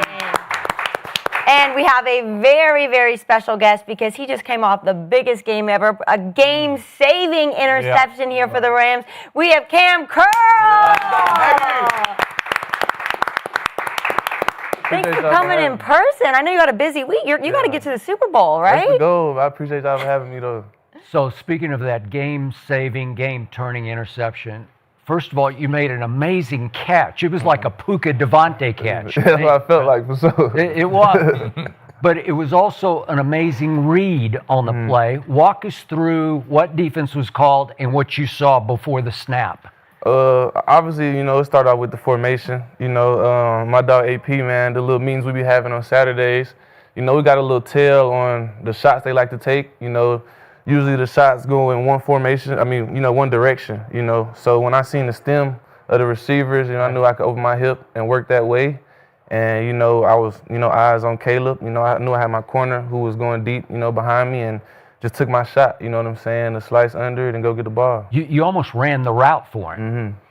Just really come down to instincts, you know what I'm saying? And like I said, when I seen that ball, it was that opportunity, to, help my team win the game, so you couldn't. Were you surprised he went to DJ? Nah, that's, DJ Moore. He a good player, you know what I'm saying? I feel like in those situations, overtime situations, you go into your best players, and, I read it right, and it all fell in my hands the way it was supposed to. And it looked like Odunze ran through you guys and might even had a step deep. Yeah. Did you look back at the tape? Yeah, but it at the end of the day, it looked like a dagger concept. Odunze, he's usually just a runoff guy, clearing it up for DJ Moore. Yeah. So, if he would have threw it to 15 and they would have made that play, that was good shit to them. But, I feel like I read the concept real good and just made the play. You did. Speaking of AP, man, I got a chance to play for my dog, AP. He a good DB coach. He damn near my age, so we really used to be in there like this. I'm like, AP, let me teach you. How is it playing for my dog, AP? Man, it's great, man. AP, he one of the best DB coaches I done had, man. Yeah. Just the attention to detail he got, you know what I'm saying, and how he comes to work every day, the same every day. He expects greatness from us, and that's what you need, especially as a DB coach. Like, you got a bunch of guys who are really competing against each other. Hell yeah. But he know how to keep the room together and play together, man. And like I said, we have extra meetings with him, you know what I'm saying, just because he wants us to make plays. He wants his players to get paid. He wants us to make plays, and that's the type of love he has for us. Cam, I'm big on the journey and preparation. Like, you play in the game, you prep for it, and the end result. So when I say journey, you from where I'm from. Yeah. We from Oklahoma. Yeah. You from the Gee. For everybody, that's Muskogee, Oklahoma. Yeah, and I played with 3 teammates that was from Muskogee, so I know how people view me being from Oklahoma City and, there's no football players in Oklahoma, and I leave from Texas. That's what they do. Cali, Florida, that's what they know. You see me? Got to talk about that. All my teammates at OU was like, this the dude? Oklahoma? So just tell us a little bit about the journey, what it's been like, man, because you come from Muskogee, Oklahoma, and now you're about to play in the NFC Championship with a chance to go to the Super Bowl. Just kind of talk about what that journey's been like. Man, it's been a crazy journey, man. Just starting back in high school, I graduated in 2017, and I was the first player from my high school to go straight D1 since 2006, man. Wow. So just being able to do that, for the city, man, and how they backed me, and I ended up going to the University of Arkansas, played some time there, and I feel like even before I made it to the league, the city just backed me the whole time, you know what I'm saying? Because nobody done it like that, in so long, and just having that support, behind me, it helped me get to where I'm at, and 7th round pick, I knew from day one, just had to get it out the mud, and I feel like that's what I've been doing my whole life, man, and being able to earn a starting spot, my rookie year, and to continue playing, and you know, this my 6th year making a 53-man roster at a training camp as a 7th round pick, you know, so I don't like, you know, take that lightly, you know, because every year I go into training camp as that 7th round pick, you know, it's going to stick by my name, so I got to prove it every year. Mm. I like it. Yeah. Coach? Cam, Yeah. NFC Championship, man. You got one eye on that, and you got another eye on your free agents this year, right? Yeah. Done a lot of great things, man. A big-time interception. Just tell me about your perseverance, man, being a 7th round pick and how hard it is for you to continue to kick the door in with the limited opportunities you had. You know, there's been guys in front of you. So the reps that you get, how meaningful they are to you and how you've been able to take advantage of them when you get that opportunity in Washington and obviously in LA. Yeah, like you said, just every rep is meaningful, man, because I done been, you know, the guy's 7th round pick, you know, earned a starting spot, you know, and, you know, they still drafting guys, you know, in my position ahead of me, you know what I'm saying? So just having to fight for it every year, I feel like that built that callous, you know what I'm saying? Just to know, like, I'm not worried about nothing. I know I'm going to go grind. I know I'm going to get it out the mud. Like, and, you know, I got all faith in myself. You know, I got faith in God, you know, and the ability he gave me, and the opportunities he's been giving me, man. I just continue to grind for it. I want to talk about your team because you're in the locker room with them every day. What makes this Rams team capable of taking it all the way? I feel like this is the most connected team I've ever been on. Like, you know, it's certain teams, you know, some people talk to some people. Like, this team, like, everybody talk to everybody. Everybody close with everybody. And I feel like that starts at the head with McVay. Like, just how he runs the team, how he runs the building. Everybody got love for everybody. And Stafford, like, it's Matthew Stafford. Like, but he not too cool for nobody. Like, Stafford gonna talk to everybody. He cool. Puka, like, I feel like everybody just down to earth, you know what I'm saying, and know that we need every single guy in the building to, you know, get the job done. I feel like that's the type of relationship everybody got. You always talk about that on the show. Hey, that's the key to success. If you don't got that, you don't got shit. Like Coach said, NFC chip coming up. Do your preparation, do it change? Do you do extra? Do you do less? What you do as the games get bigger, how you go about it? I feel like, you know, you keep it the same to a certain extent, but the intensity, you know, and the urgency got to rise, you know what I'm saying? Just because the type of moment it is, like, you know, this is like since the playoffs started, it's been win or go home. So since the playoffs started, the urgency, the intensity, the attention to detail, it has to rise, you know what I'm saying? Because you never know what play is going to win or lose the game, you know? But like you said, NFC Championship coming up, like, this is the farthest I've ever been in the postseason. Like, I never been in no NFC Championship or nothing, you know what I'm saying? So. Just learning from the guys who've been there before, man, and, you know, just taking opportunity, like, it's a once-in-a-lifetime opportunity. And, like, every year, NFL teams start over. So you never know, you know, when the next opportunity going to be to play in this type of game. So just taking advantage of it, man, and just leaving the field with no regrets, for real. Talk to me about Seattle a little bit. You have to have one eye on Kenneth Walker III, one eye on Smith and Jigba, and you got Cooper Kupp over there. Tell me about your mentality. You just played in Week 18 and lost a heartbreaking overtime loss, but tell me about your mentality going into this game. You know, Seattle, they got a good team, man. You know what I'm saying? They coach well. They got a defense. The defense is going crazy right now, man. So I feel like this game is going to be whoever defense plays the best. You know what I'm saying? We're going to have to make plays for 9. We're going to have to make plays for the offense, you know, to help us score. We might got to score on defense. You know what I'm saying? So it's just going to be a hard-fought game, man. It's going to be a dog fight, man. I feel like we're ready for it, though. Okay, so you picked off Sam Darnold 4 times at your place and twice up there. And yet you barely won the game at your place and you lost the game in overtime up there. But why have you been so successful picking the ball off against Sam Darnold?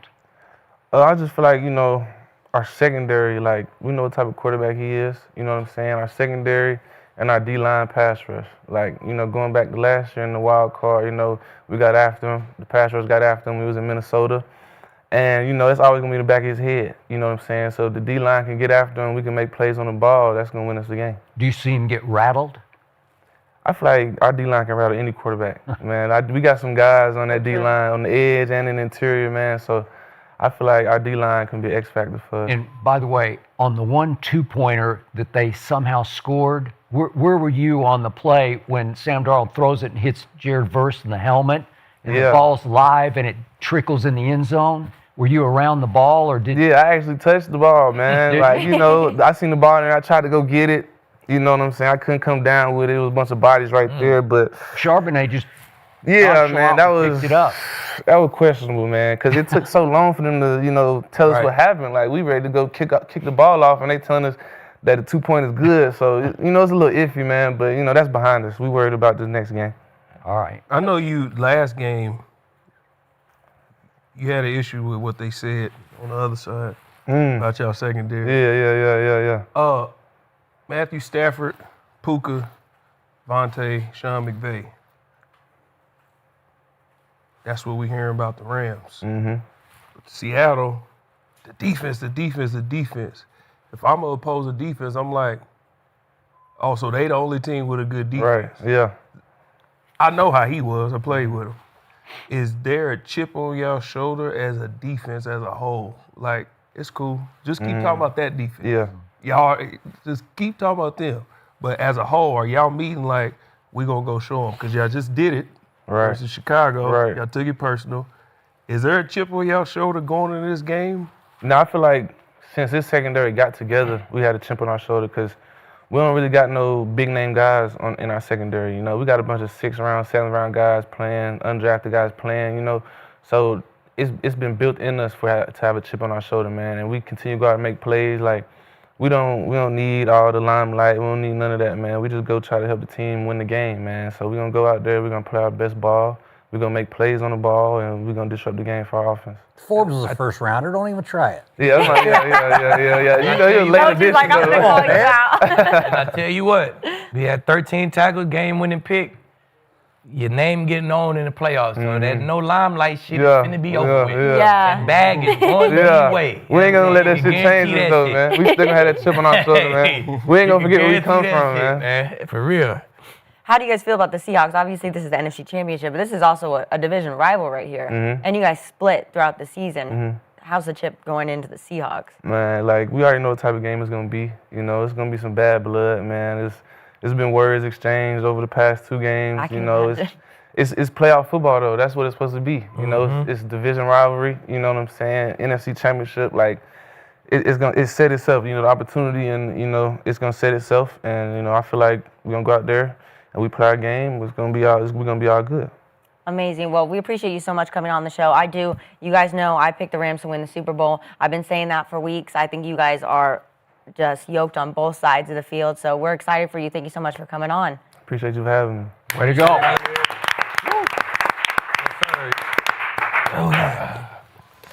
Did you get that gold chain at Arkansas, Washington, or the Rams? We said what? That gold. Oh no, I got it. We ain't had an NIL back then. It's so great to meet you. Hey, pleasure. Nice meeting you. Yes, sir. Yes, sir. All right, dog. Good luck. Go get it done. Easy. Good luck, man. Tell Shawnee I said what's up. I got And you. Aubrey. I got you.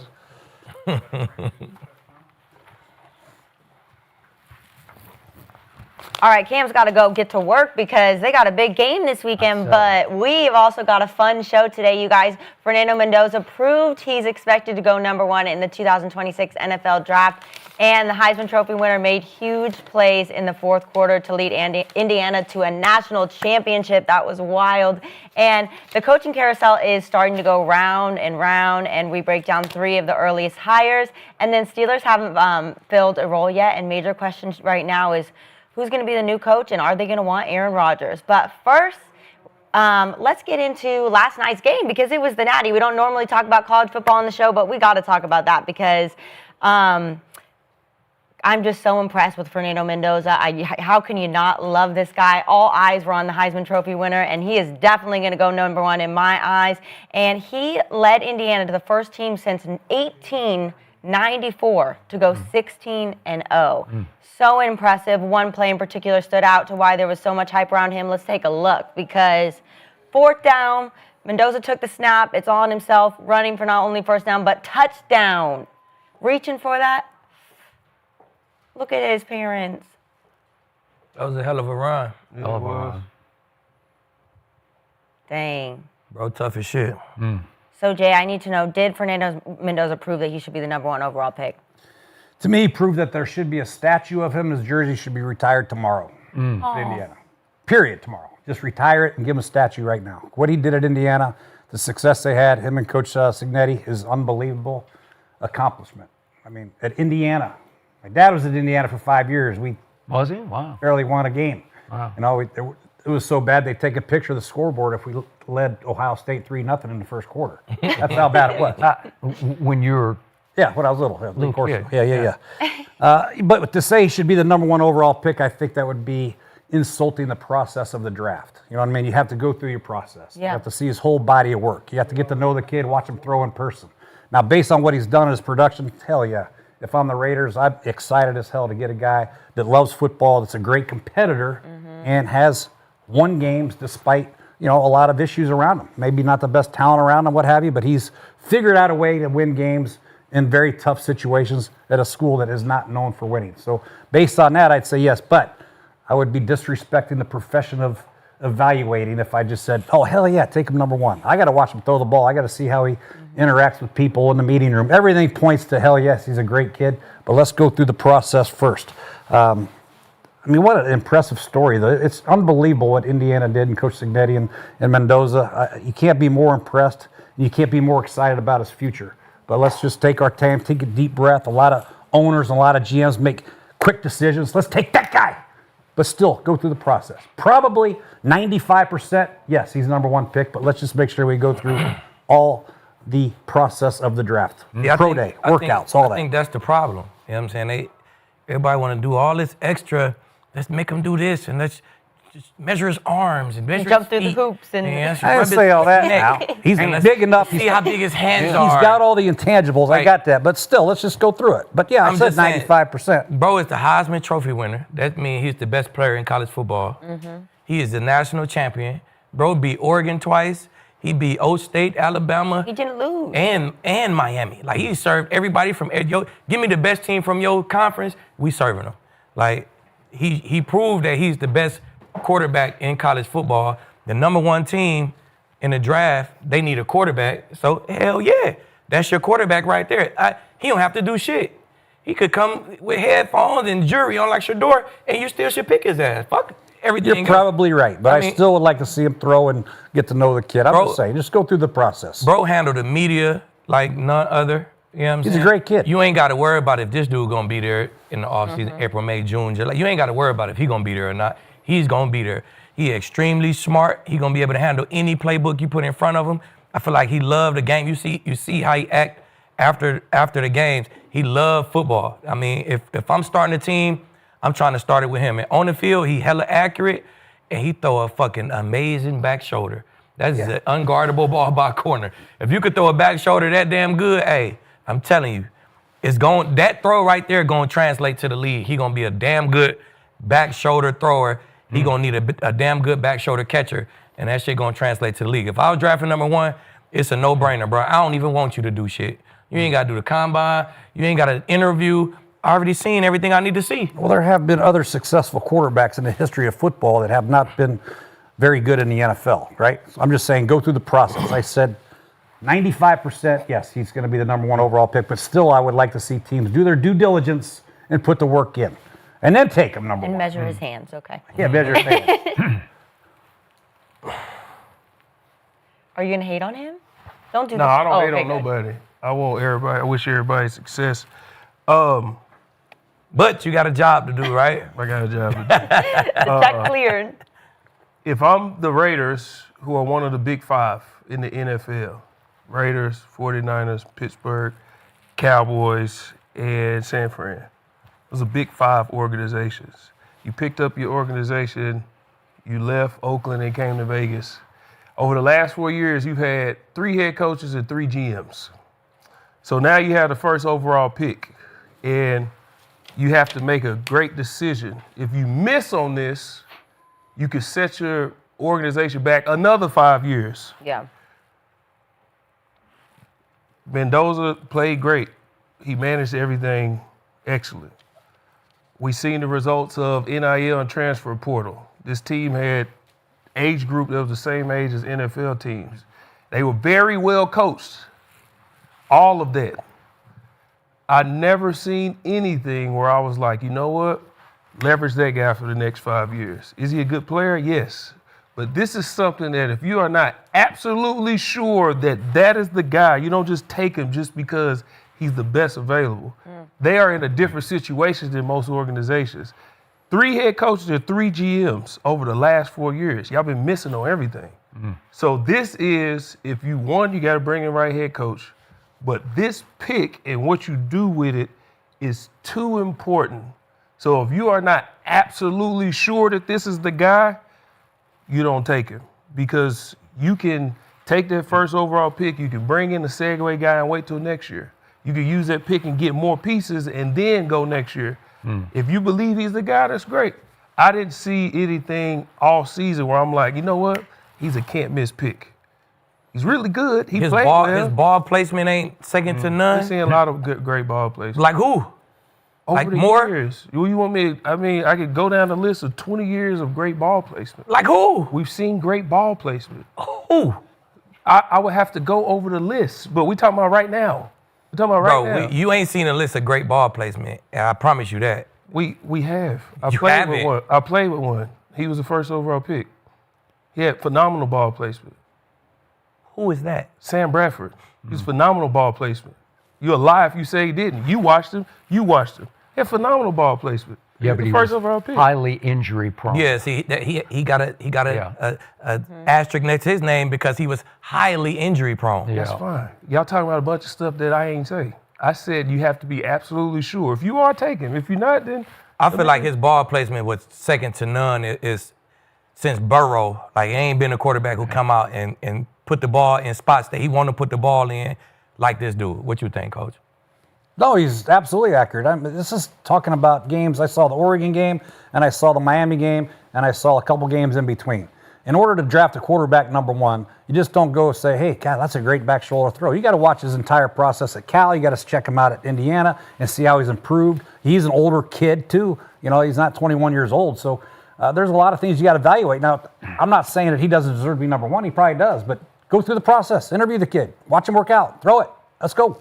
And what was the jump? I mean, we talked about him earlier in the year. You said, why didn't we know him at Cal? You said he didn't have that win ability. Well, you just seen him win, but let's go all the way through. Let's go back. He went from 20-something or whatever he had touchdowns all the way to 41. Is that team? Is that coaching? Is that who he's around? There's a lot to think about right here. There's a lot You can't deny the coaching for sure. It ain't just he's the one. Think about what the Raiders are dealing with it right now. You miss on this pick, It ain't been a Tip, team how who do you done feel? that since damn 1970s or some shit, or 2002 or some shit crazy. Done what? Just undefeated all the way. Yale, Since 1847. Yeah, like I'm talking about something crazy. 1894. or No, win Period. games. Undefeated. To go win the chip. undefeated was 1894, the last You time. feel me? Like, it ain't been a team who done that. Like, Okay, so if you think the quarterback ain't got nothing to do with that, then shit. I watched him throw enough. I don't need to see him throw, Me neither. you know, to air. I Right. don't need to. I saw it again and again and again. I watched him all year, watched every playoff game. He is deadly accurate. He doesn't have a bazooka, but he's got plenty of arm to make it big at the next level. And his decision-making was absolutely impeccable. But last night, for the first time all year, I saw two edge rushers get after his butt in the first half. And they were all over, and he took some shots. And Cignetti complained about it in his walkaway interview at halftime, said that he took 3 personal fouls that weren't called. I saw 1. But he showed me some toughness. And I didn't think he played well enough to win the Heisman, and I'm biased because Diego Pavia should have won the Heisman. If you look at the degree of difficulty and the numbers that he put up with legs and arm, he should have run away with the Heisman. But he did win it, and then he did something that I've never seen a Heisman Trophy winner do. Usually they struggle after they win it because they got big target on their back and they never seem to live up to the Heisman. He not only lived up, he got better through the playoffs. His best games were each of his playoff games, including last night in the second half when he threw 2 back shoulders that were just unstoppable. That Charlie Becker he catches everything within 10 yards of him. But the second back shoulder, he made a nice catch, but it was a nice throw. And then it's 4th and 4 at the 12, and Cignetti sends the field goal team out and then says, no, I told my staff before the game, I'm just going to go for it. Let's just go for it. And he put the ball in that kid's hands. And the kid said after the game, Mendoza said, they told me man or zone, if I see man, stay with the play and run it. If I see zone, check to the throw. And he said he saw zone and just said, screw it, I'm just going to go. And he did his little retreat and go. And if you look at the play, he runs over the linebacker, just flat out ran him over. This is a 6'1", 230-pound linebacker, and he trucked him. And then did a 360 and wheeled himself into the end zone. That was highly impressive because that's for the game. Okay, so I've seen enough that, and by the way, Tom Brady, and he's the primary decision maker for the Raiders, and his owner, Mark Davis, were on the sideline. So they're checking him out up close. Very up close. Okay, so my only two concerns would be this, and you mentioned Cal. So look at what he did at Cal. So he started for 2 years there, and obviously the talent level and the coaching not even close to this. But he goes 6-7 and 6-7 as the starter at Cal. And the first year he's a freshman, but he throws 14 touchdowns to 10 picks, and the second year 16-6. So he's getting better, and his percentage got better. Then he goes from 16 to 6 touchdowns at Indiana. This year he goes to 41-6. 41-6? Okay, we're about to get to Cignetti and what he did for that program. This was a machine that he was playing for. It was, I'll just give my answer away on the next one. I'm going to go first on the next question. Go ahead, but this was the best coach, best prepared college football or pro football team I have ever seen. He turned it into a machine that absolutely destroyed Alabama and the second time and the first time, but just destroyed Oregon. And last night they were up against a team with a bunch of NFL players on it, and it stayed closer than I thought it would. Much respect to the U, but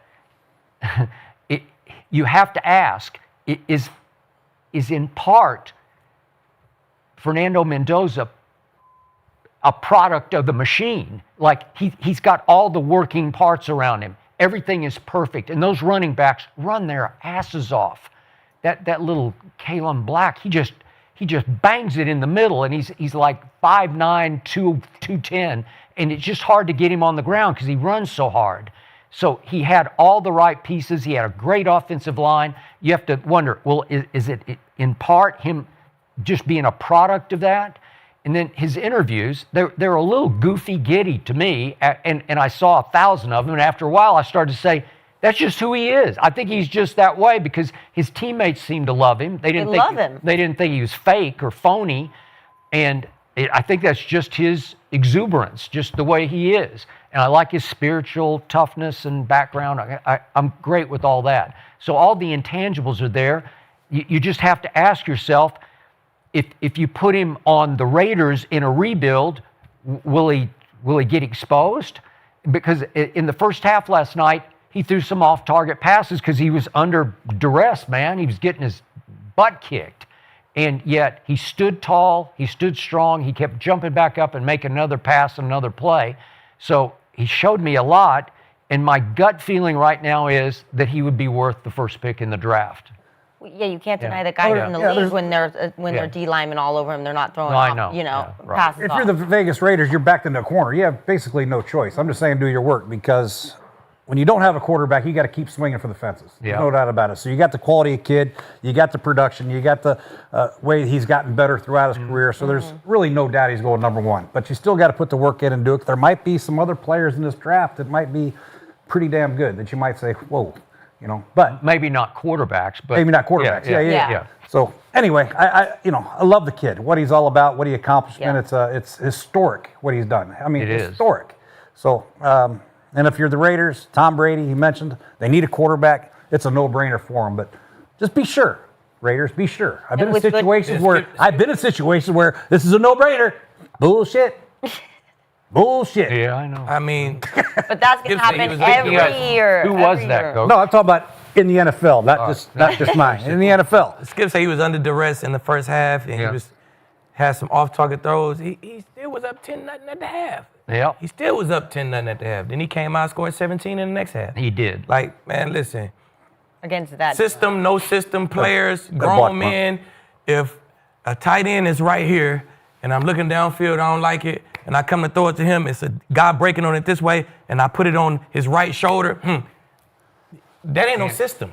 Yeah. If I got to throw it back shoulder, full speed timing, and I throw it in a perfect spot where the DB can't touch it, only my receiver going to catch it or it's going to be incomplete.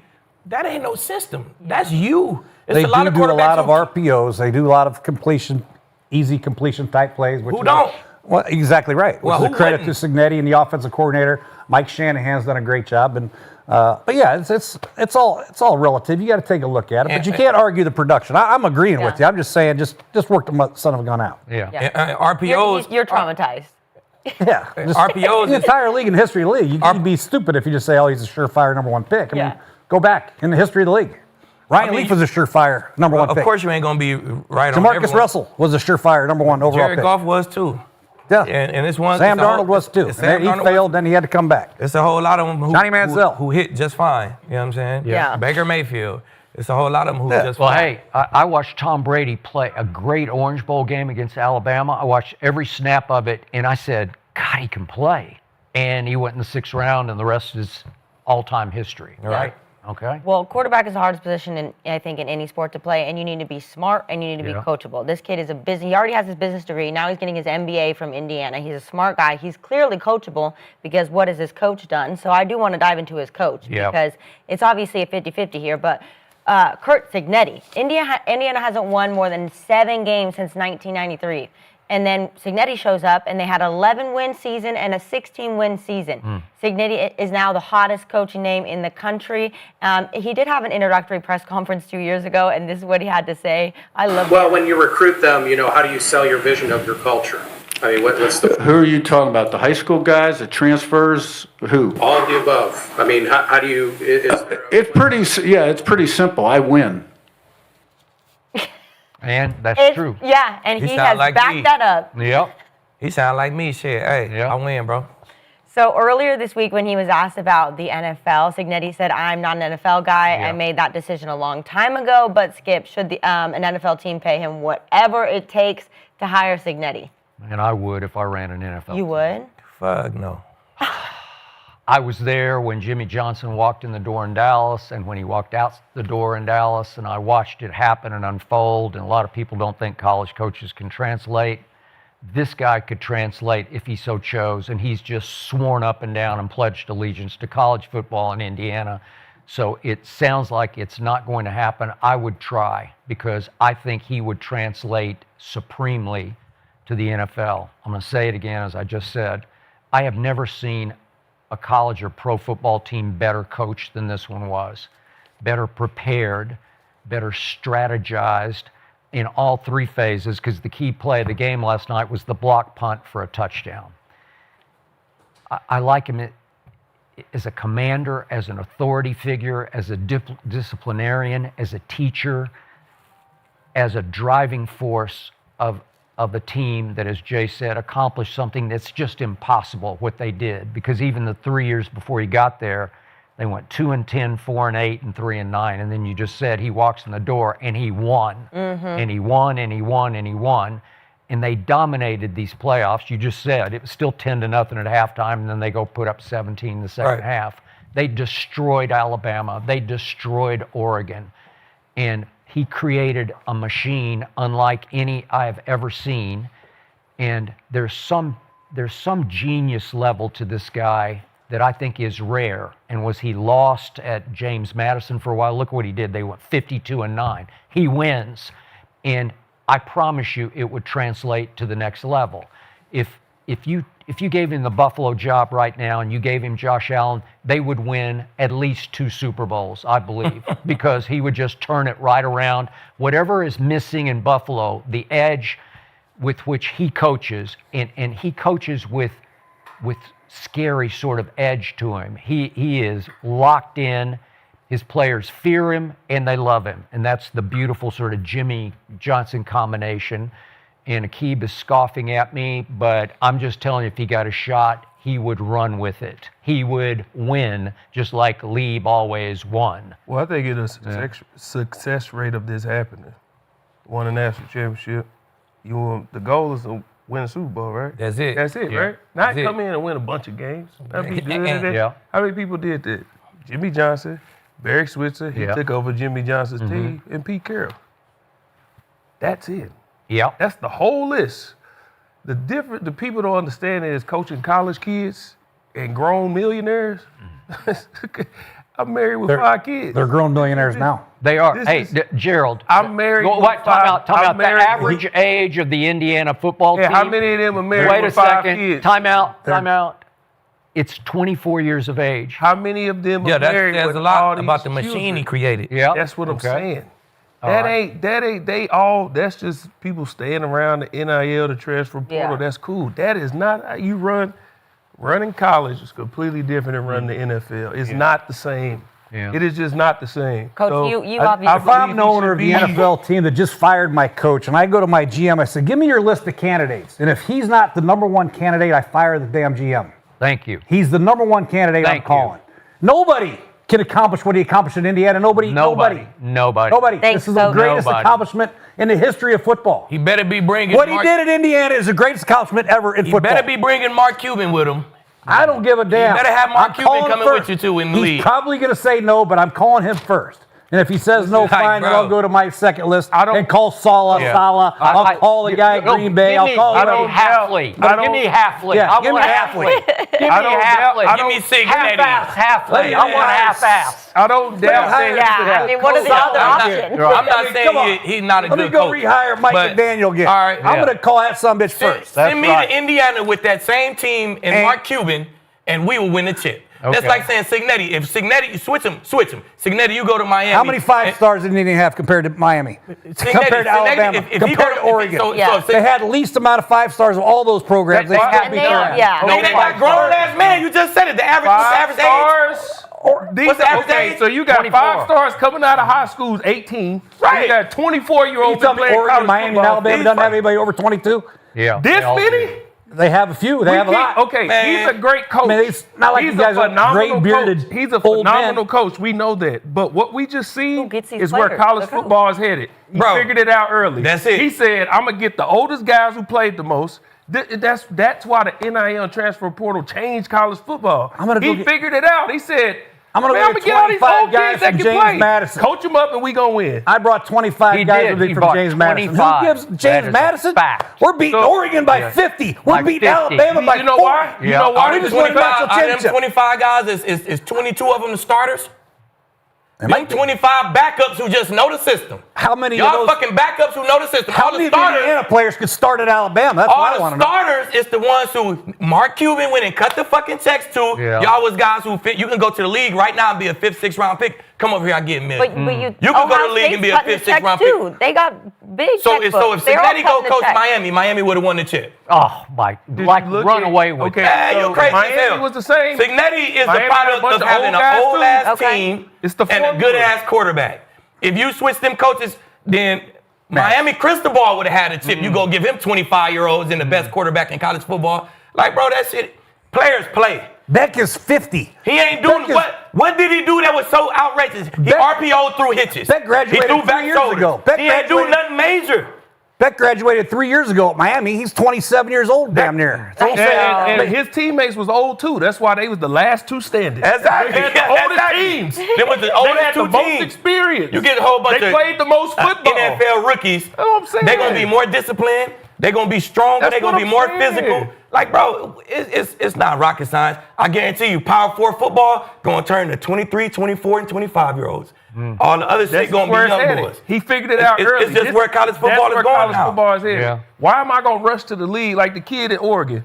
Why am I gonna rush to the league? I don't even know if I'm ready. Well, I don't need to. I'm making $5 million. Yeah. I'm gonna rush to the league and struggle? No, I'm just sit here and make $5 million. Rush If to it don't the work, league and make party at 700,000. you know what I'm Hey, saying? bro. Like, But nah, man, no, I just keep playing college football. I keep Yeah. telling y'all, Party there's a and lot being of a cool great guy in players in college. college football, but there's a reason I call it glorified high school football. Because that jump way up here, your what we would look at, if we look at that guy's like, oh, he ain't whatever. At the NFL, That dude is destroying everybody in college football. Yeah. It's a different level up here. You Okay, just well- heard Cam talk about And you guys his journey. stepped on the field. You've been through it. Okay? Yeah, but you guys sound just like the Dallas Cowboy veterans when Jimmy walked in and said, we're going to do this, this, and this. And they said, that's high school shit. We don't do it. We don't play that game. And guess how long what? ago They was were all gone within a year. How many people and guess have done what? it since Jimmy Johnson? In 3 years, the Cowboys won the Super Bowl. How many people have done it since Jimmy Johnson? Barry Switzer, who took over Jimmy Johnson's team. How many chips have Signati won? Chips? How many teams are there in Division I Like football? national championships. Why couldn't Purdue, for Michigan the State, league that he was in? Texas Tech, How many championships has James Colorado, Madison Colorado won? State, all these other teams Did they do win it a chip every significant. year? They went 52-9. Did they win a chip I every don't know year? what they're not Division One when he got there. Well, wait, Division Two. Did they win a Division Michigan, Two? South Carolina, Arkansas, all these teams, they could have done the same thing. It's Signetti. How many chips They did could've this done- motherfucker got? Well, he got the biggest one ever. Right. Yeah. Yeah. That's He's what he got. 28-2 in 2 years at Indiana. I ain't don't know saying if nothing you about understand. Indiana.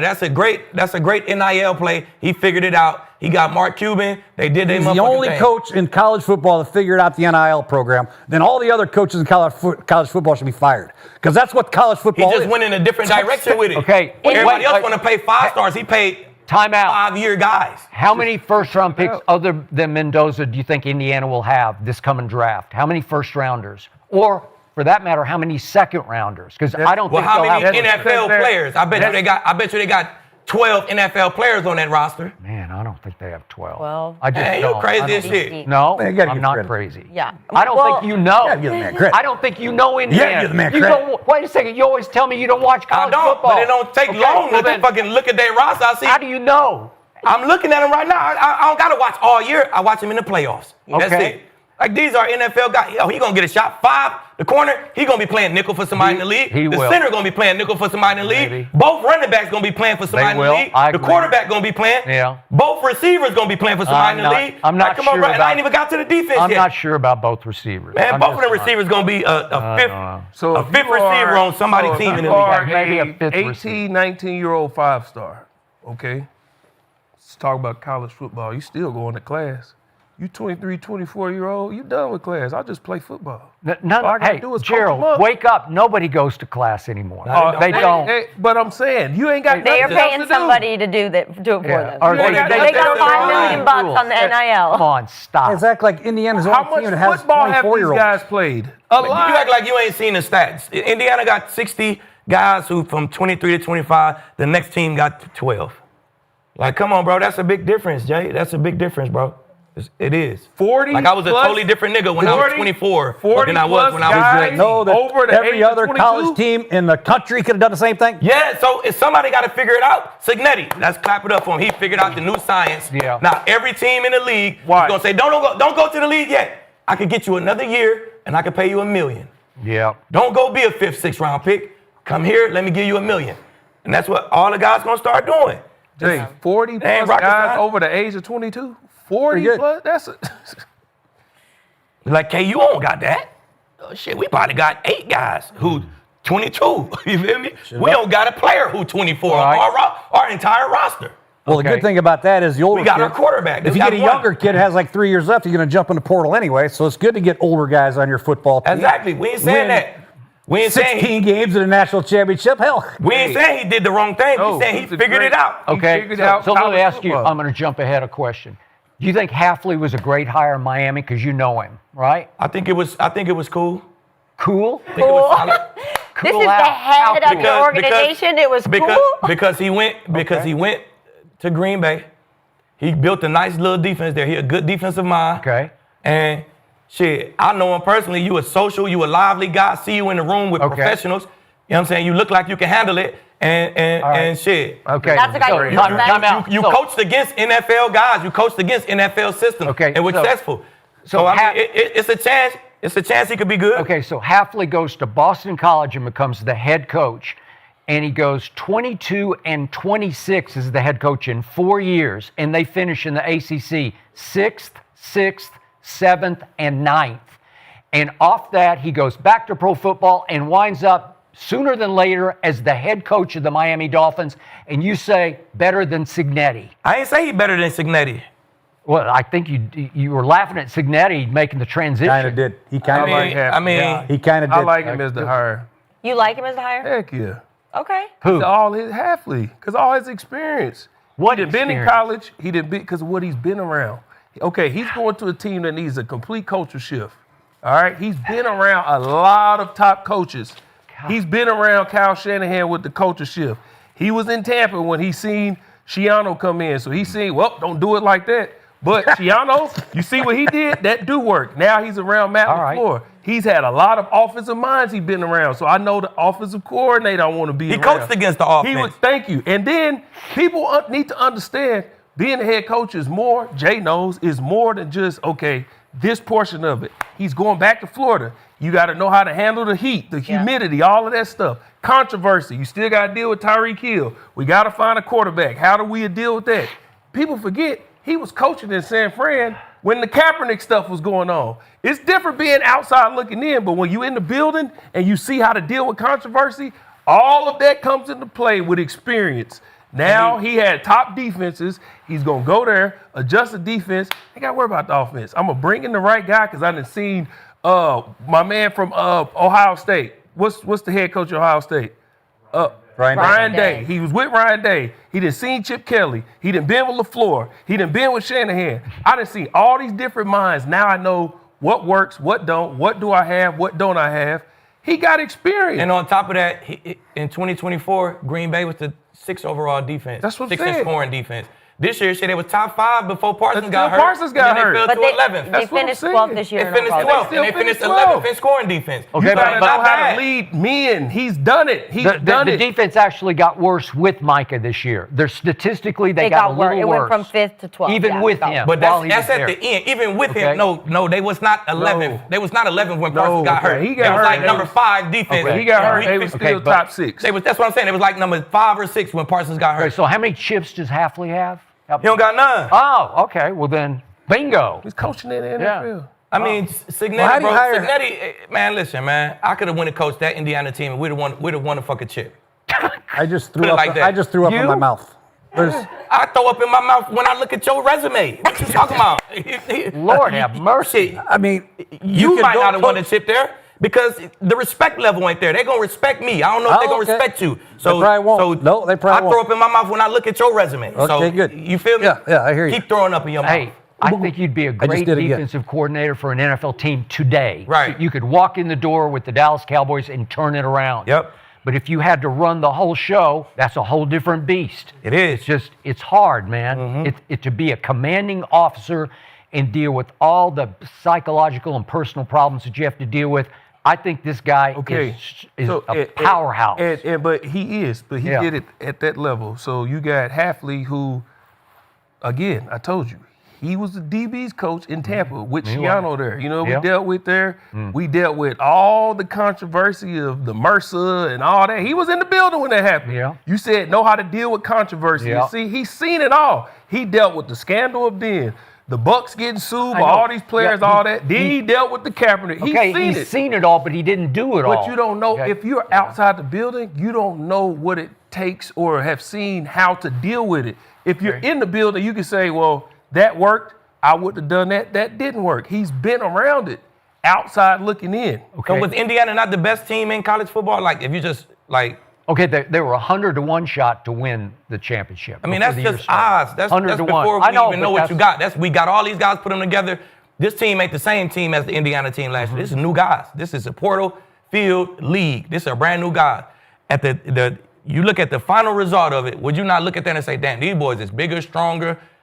That's just a better team. They look better than Miami last night. They look better coached than Miami. Better coach. What's they doing coaching wise? Like 4th down. This ain't coaching. 4th down, we run a dive. Knock their ass back. That ain't no fucking coaching. What? That's, bro, y'all is 24. These some little ass babies. Go knock their ass off the ball. You mean on the quarterback draw? I'm talking about on everything. They went for it. When Miami going for it, they getting stopped on 4th and 1. What was Indiana D-line doing that was so good at coaching? That wasn't no fucking coaching. That was knock these little ass niggas off the ball. Was it not? If you watch Indiana, if you Not watch Miami off the ball. Miami was getting knocked off the ball by Indiana. That's what I'm Okay, saying. but the 2 edge rushers for Miami, I'd take them both in the first where round. were they running? I'm not saying They were. Okay. They were. The reason that you said the quarterback was getting beat up last night, Yeah. right? Okay, what's the remedy for that? Hand the ball off. You can't do that unless you are moving people off the ball. They were Okay. running. No, that's what saved them. Bro, they Because they started could toting run the that bitch ball. up. That's what I'm saying. and they were stopping Miami run to Fletcher. He got loose a couple times, but they were early in the game, bro. They had 0. They was going for it on 4th downs, getting their shit stuffed. Like, cause these dudes were just bigger, more physical, older. They're not more physical than Miami. They My look more God. physical than them to you. Did you see those?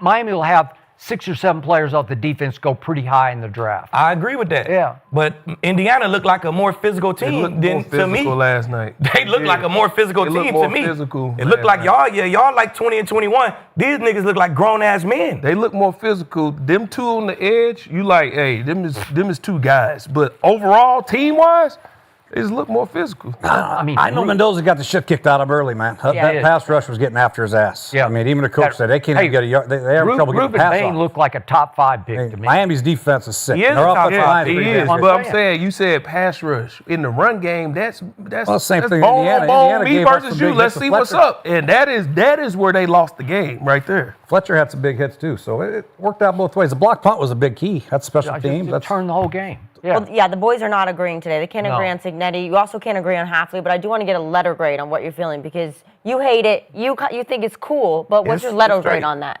I'll give him a B. B? I On don't the know. Hafley hire. I don't know. I just know that there's 7 or 8 other defensive coordinators that I would probably. Vance Joseph would be one. So then you give Brian it Flores would be one. a D. Spagnoli would be one. I'd probably talk to. There's a lot of other. You coaches. naming a whole bunch of guys who got their shot already and failed. So that's saying, I would the look at problem. Why we still hiring guys who got their shot and failed? Let's hire somebody who we don't know. Well, He's a it's good all- D coordinator. Let's being get a him head a coach shot. about developing quarterback. Who's his offensive coordinator going to be? That's very, very important. Huge. Who's he going to bring? I mean, Yeah. very, very important. Special Yeah. team coordinator, strength coach. Yeah. You know, he must have a plan in place that I don't know about. So, you know, being a head coach, man, if you have that good staff involved and you have a good GM and you guys are all on the same page, fighting in the same direction, you have a good chance. So I'm sure he's a good guy. He had a great virtual meeting, I guess, blew him away. That's important. And then he got the job. So Who's his quarterback? I don't know. Who was Shanahan's we don't- quarterback when he took over? Well, if Signetti didn't go there, know. who is quarterback? It still I'm don't saying, matter. but You still listen. don't know. Well, if the Raiders hired him, I know who his quarterback would Of be. course, we know who the Raiders What I'm quarterback saying is. is that's another reason you hire him. He didn't know who his quarterback was when Shanahan came in, but you know what he did? He watched how Shanahan handled that. Okay, how do you go about picking your guy? What type of offense are you going to run? All of that matters. He got experience. That's what I'm saying. Yeah, that's what I'm So- saying. He needs to know who his coordinator is. He better have a plan. That's But all. what's your letter grade? We don't know any of that information. I give him a so. C plus. C plus. You know, he's a good young coach.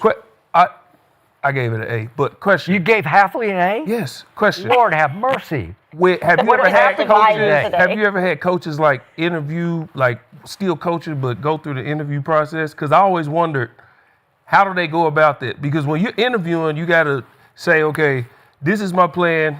This is what y'all got. Based off what y'all got, this is what I would do.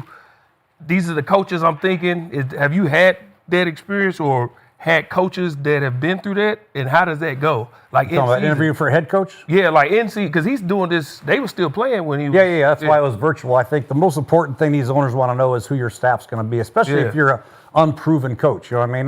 Not unproven. He's a good defensive coordinator, done some good things at Green Bay, but being a defensive, if I'm the GM or the owner, I mean, who you bringing with you? What's your plan? Who's your special team coach? Who's your line coach going to be? That's very important. Yeah. What's your strength and conditioning program going to look like? I mean, those are things you have to have all planned out before you get to this virtual meeting. You can't just go, I don't know yet. I'm just going to see who's available. You better have it planned out. So I'm sure you had a great plan, blew the guys away, and will be a good choice. I know He has that. if I'm an owner, I'm going to hire a guy who's up and coming, doing a good job at his offensive or defensive coordinator position, and he looks like a leader. He come into my meeting with a great plan. I'm going to hire him before I hire a guy who already done this shit and failed. Like, that's just me. Like, you already got your op, you failed. I'd probably try this new guy first. Well, there's You know what I'm been saying? situations where guys have failed and the circumstances hadn't been very good, and then they've come back and had very much success. So I wouldn't just say just because you failed in one period of your life doesn't mean you're a failure moving forward. So I wouldn't judge it. It's like a defensive back or a quarterback who fails like Sam Darnold in his first couple years, well, screw him, I'm not going to give him a chance. No, you still let the guys develop and continue. I'm just saying, if I got the option, I'm gonna try to hit with a McVay or Mike McDonald. I'm gonna try to just go with a new guy who got a nice little pizzazz to him. Let me go with something fresh and brand new before I go with something that already showed me. Belichick failed at Cleveland. He got fired. He ended up being the best coach of all time. So, Skip, you seem like you hate it. What's your letter grade? I'll give it a C. Okay. But I've never loved the pipeline that the NFL clings to where you have to take a coordinator and make him a head coach, because if he's never had any college or high school coaching experience, he has no idea what he's about to encounter. And you've been through it both ways, coordinator and head coach.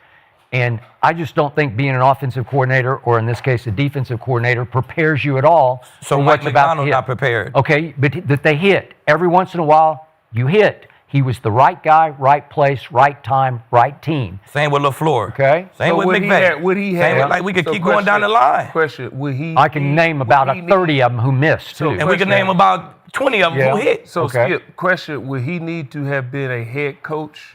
Okay. NFL or just a head coach? It helps to have some experience running the outfit, running the whole show. You do got that. College or and NFL, because he was the head coach at Boston College. I just said that he was, and he went 22 and 26 there and finished 6th, 6th, 7th, and 9th in the ACC. I mean, he got fired because he failed miserably as a head coach in college football.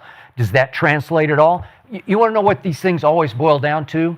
His meeting with the owner. The owner liked him. That's what happens. They just like him, and I don't condemn him for that. Stephen Ross liked Hafley, and I was curious or intrigued that Micah did tweet about him and said, we're going to miss his energy, and I think that's what you said about him. Yeah, he had a great. I'll tell you, I played. Okay. I was in Tampa when he was there. He always had great energy. Okay, well, always. I give you that. That's a plus. That can help get you over the hump of trying to step up there in front. What's the first meeting you always talk about? Yep. Are you going to be on your phone, or are you going to be like this? Are you going to be on the edge of your seat saying, wait a second, this guy's got something here. You know, like he knows what he speaks of, or he's commanding. There's some it factor. There's some charisma factor that Mike McDonald has, that Sean McVay has. They can command the room where both offense and defense say, a guy knows what he's doing, and we're in good hands. I don't know. Hafley's going to have to convince him, but I don't know what he's done so far that would convince you he's a great hire and better than some people on the market. And I got to throw this out, including your brother, who's still on the market. He's got to sell the team, the organization, what they're doing at quarterback. What are they doing with Tua? Is it going to be Quinn Ewers, or are they going to move on? I mean, so that's the most important thing when you're starting with a head coach. What's your plan at the most important position in sports? And that's Tua. How are you going to handle it? Think about this. The Miami Dolphins have gone 8 straight head coaches with no NFL head coaching experience. And what do they have to show for it? They haven't won a playoff game in 25 years. Okay? So I don't know. Sometimes shot in the dark, you hit on one. You're not sure, and it works. Yeah. Mike McDonald, you can't tell me it wasn't some shot in the dark. You know, he's up and coming. He's a boy wonder. Definitely was. Yeah. And if I'm an owner, I'm going shot in the dark. All right. Well, perfect segue into our next subject, because we're going to talk about another coordinator that's moving up to a head coach, and he's been there before. Casala didn't have a lot of luck at the Jets, but quite frankly, who does? Tennessee needs Cam Ward to develop as a starting quarterback, and they're probably still regretting right now firing Mike Vrabel. Yeah. So we all saw what Saleh did with my Niners and that injured defense. Very impressed, but I personally think he's a better defensive coordinator. But clearly the Titans didn't see that. So Gerald, give the Titans letter grade on Robert Saleh. I gave it a C+. C+. C+. The plus, I'll tell you what the plus is, Skip. All right, we're going to get there. I'll tell you what the plus, you might know. I'll tell you what the plus is. But the C is because he's been here with a top pick. Okay, he had the 2nd overall pick when he took over the Jets. He did. Now he has the number 1 overall pick. Yep. So the priority is, what's the development of this guy? Now, what he has done is what he did with the 49ers with limited. They still finished 13th in scoring defense.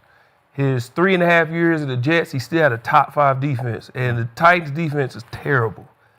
But he didn't show that he knows how to handle bringing in the right guy to develop my young quarterback. He didn't show that. And then he moved on and may have been handicapped because now you move on from that guy because we couldn't develop him. So we bring in Aaron Rodgers.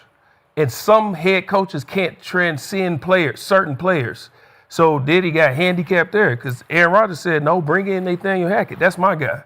Yep. Now, I mean, are you going to be the guy that's going to say, hey, you know, like, I run the show. I didn't get that feel in New York with the Jets. Yeah. So I don't know where they headed with this. I know they want to fix the defense, but what do you go? That don't matter if Cam Ward is still bad, because you did this before. A top 5 defense with Zach Wilson. And then you moved on like that. Yeah. So where is this headed? But the plus is because we get to see him and Liam Cohen beef twice a year. You know, they had that little spat where they was about to, they was about to scrap after the game. So I'm excited to see that. But other than that, I'm just, that's the plus. I'm excited. I just want to see if that, Okay, so whatever. wait, Hafley was an A, but Salah's a C+.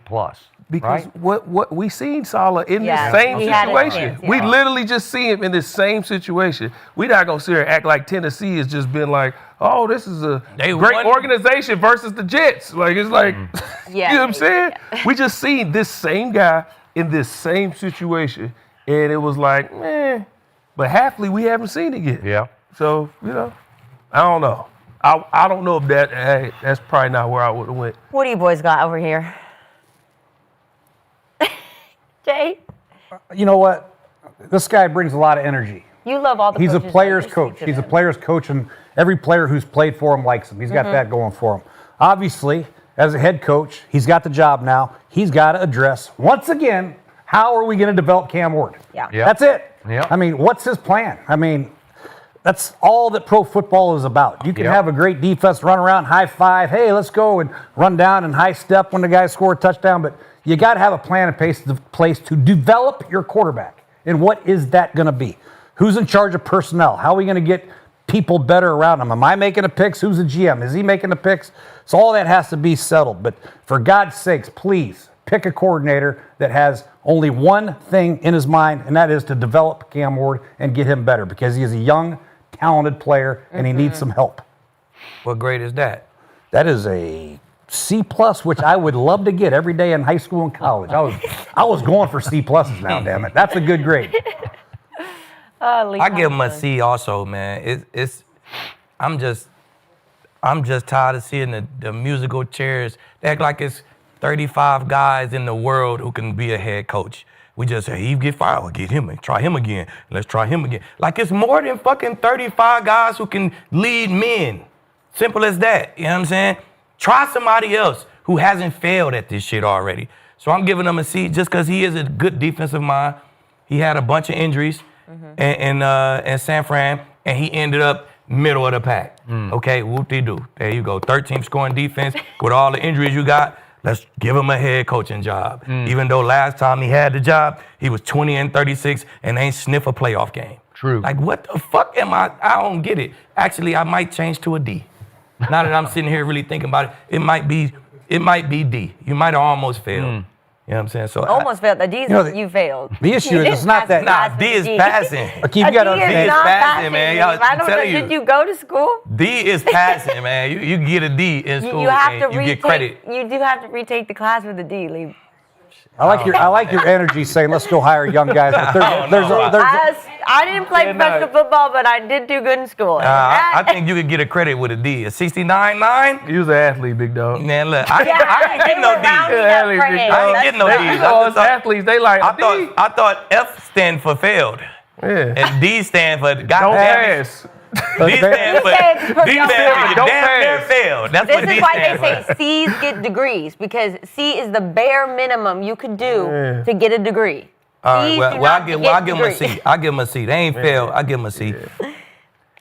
I'll go with Lieb. I'll give him a C, and I'm with Kinsey on this. Better defensive coordinator than head coach. And I think we saw that in action. So, speaking of recycled, fired head coaches, the Tennessee Titans fired Mike Vrabel, and look at him now. So he got another shot, didn't he? But it was the shot, right place, right time, But look right what he team did with his that he first played. shot, though. Okay, it was What'd he do? pretty good. He was pretty fucking good with his It was, first shot. It was. So I you agree. good with your first shot, Yeah. and you just feel like, oh, it got stale. He got fired for whatever reasons. Y'all start Because beefing. He lost everything. That's what I'm saying. So I'm not talking about he was all coaches. clashing with the owner. That's it. What, So, that's but he what was at the playoffs. You went Yeah. to you beat Tom Brady. Like, bro, you did. He did that. Good shit when you Okay. was the head coach. Yeah. If you was the head Won coach 2 and you ain't AFC do South shit, titles. Yeah. why am I hiring you again? Like, what we talking about here? I got it. So think about what Tennessee just did. They went from Mike Vrabel with somebody in between to Robert Saleh. And I'm like, what? Because you had the right guy there. And if you gave Mike Vrabel, Cam Ward, and the right coordinator, I think you'd have something. I think you'd have a chance to go places with that. But look, you can laugh at this if you want, but Hard Knocks, it can launch a personality. It can promote all kinds of personalities, both coaches and players. It can also expose personalities, coaches and players. And Robert Saleh, to me, got exposed by that Hard Knocks in Aaron's first year there when he tore his Achilles in the opening game. Because if you're sitting in the audience listening to Saleh's stories and his cliches, and they're just corny cliche stories that they were reaches, and it didn't motivate me on my couch. You know, I'm like, what? Me neither, Skip. Yeah, come on, man. That's all you got? And I agree. I think players generally like him because I think he's a very likable guy. That doesn't make you a great head coach, because I do think head coach requires, and you guys can disagree, but like with Vrabel, there's some fear factor there. I know. Yes. Right? Yes. You have to have Yes. some fear factor, or you're not going to respect him enough. When push comes to shove, if you're not afraid of him, not that he doesn't love you and you love him back, but you have to be afraid that he's going to come down on you if you screw up. And I don't think they're afraid of Saleh. I think he's just a nice guy who's a really good defensive coordinator. And I'd want him to coordinate my defense, not run my show. Me too. Yeah, in the wake of Mike Vrabel. Yeah, and I'm with you. What are you doing? How could you run him out of town? You don't think the owners are looking at what's going on in New England right now? Like, God. And we did joint practice with Tennessee when he was a head Okay. coach, Yeah. and I'm watching him, and I'm like, Hey, there. one of those guys. There, he's there. Yeah. Okay, He's one of and those guys. you don't have to have played, but he did play at a high level. And he carries himself like a former player who, if you want a piece of him, he'll kick your ass. If that's what you want to do, he'll fight too. You know, he just comes across like he's made of some tough stuff to me. And look at him now. Well, while we're on the coaching subject, let's just keep going at it, because there's so many changes right now. So the Yeah. Falcons fired head coach Raheem Morris, your guy, after 2 8-9 seasons, and Atlanta hasn't made the playoffs since 2017. And they're bringing in 2-time Coach of the Year Kevin Stefanski to hopefully reverse their luck. Yeah. Stefanski doesn't have a lot of fans on this couch. And No. he probably doesn't have a lot of fans in Cleveland. Coach probably like it. Yeah, no, you. He probably love it. Since he had a combined 8-26 in the last 2 seasons with the Browns, so not impressive at all. And Stefanski has given up play calling midseason in each of the past 2 seasons. So I'm a little confused on this decision, considering the talent that the Falcons have on their offense. Yeah. So Skip, I need to know, give the Falcons a letter grade for hiring Stefanski. I'll give it a D, as in dumb, as in dud, as in don't get it, as in what did you guys just say Don't about pass. D's? Don't pass. Don't pass. And I'm probably being gracious to this guy because I don't like him. I don't like the way he comes across. I don't like the way he treated Baker. I don't like the way he handled Shadur.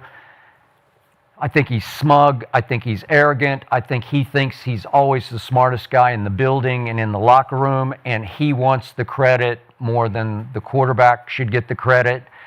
And his strongest attribute is, for a fact, he speaks fluent owner.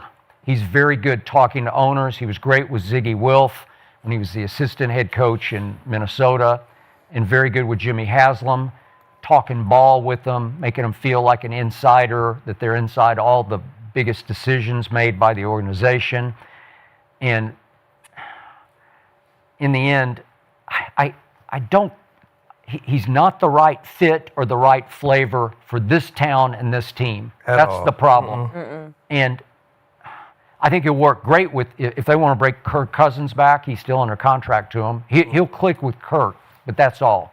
You know Kirk very well. I do. Stefanski's a great fit for Kirk. But Kirk respected me, by the way. He did. He did, actually. Yeah. I love Kirk Cousins. By So, the way. Fucked up. in the end, I just hate this for the Falcons because it's going to waste all that talent that they have. And they got... I'm sorry, man. What's that? I'm talking to these two. I'm laughing at Gerald ass. I'm laughing. What you said makes a lot of sense. I'm laughing at these two, man. Yeah, that's it. He's just D as in dumb. D as in dumb. Yeah. From He Skip. is, so they are. So, explain to me, who did Matt Ryan hire him? Is that what happened? I guess so. Yeah, so But in the end, obviously Arthur there's- Blank hired him. I mean, it comes down to Arthur Blank. this would be a tough sales job for me if I'm an Atlanta Falcon player, right? We're getting rid of Raheem Morris, who, again, has great energy. He's great with the players. Yeah. Very good football coach. He was an offensive coordinator, defensive coordinator. was. Done a lot of great things. I love Okay, him. we're going to really improve our football team. Let's go get him, who, really, if it wasn't for Jim Schwartz, they would have probably gone 0-17. You know what I mean? So is he bringing Jim Schwartz with him? Is that part of it? I don't understand the hire at all, how you can convince the players in the locker room that Like, yes, we are excited about Stefanski. 2018 because we're getting this guy off of that team. I'm with you on that retread a little bit. There we go. I think Stefanski should have had to go back as a coordinator somewhere, and then if he got another chance, then sure, great. But based on what he did and his lack of developing quarterbacks in the Cleveland Browns organization, now they have Michael Penix, who's coming off another knee injury. He's like 3 of them now, and Kirk Cousins, who he's got to restructure his deal. Is he the guy that's going to bring the Atlanta Falcons back to relativity? You got Carolina, you got Tampa Bay. It's a division that should be very competitive. But I don't understand why they would go that route. Just keep Raheem and let Raheem maybe get a new offensive coordinator. But yeah, I would have rather have him keep Raheem and hire Stefanski as offensive coordinator. Than get rid of Raheem and do this. Right. Is this a D or an F?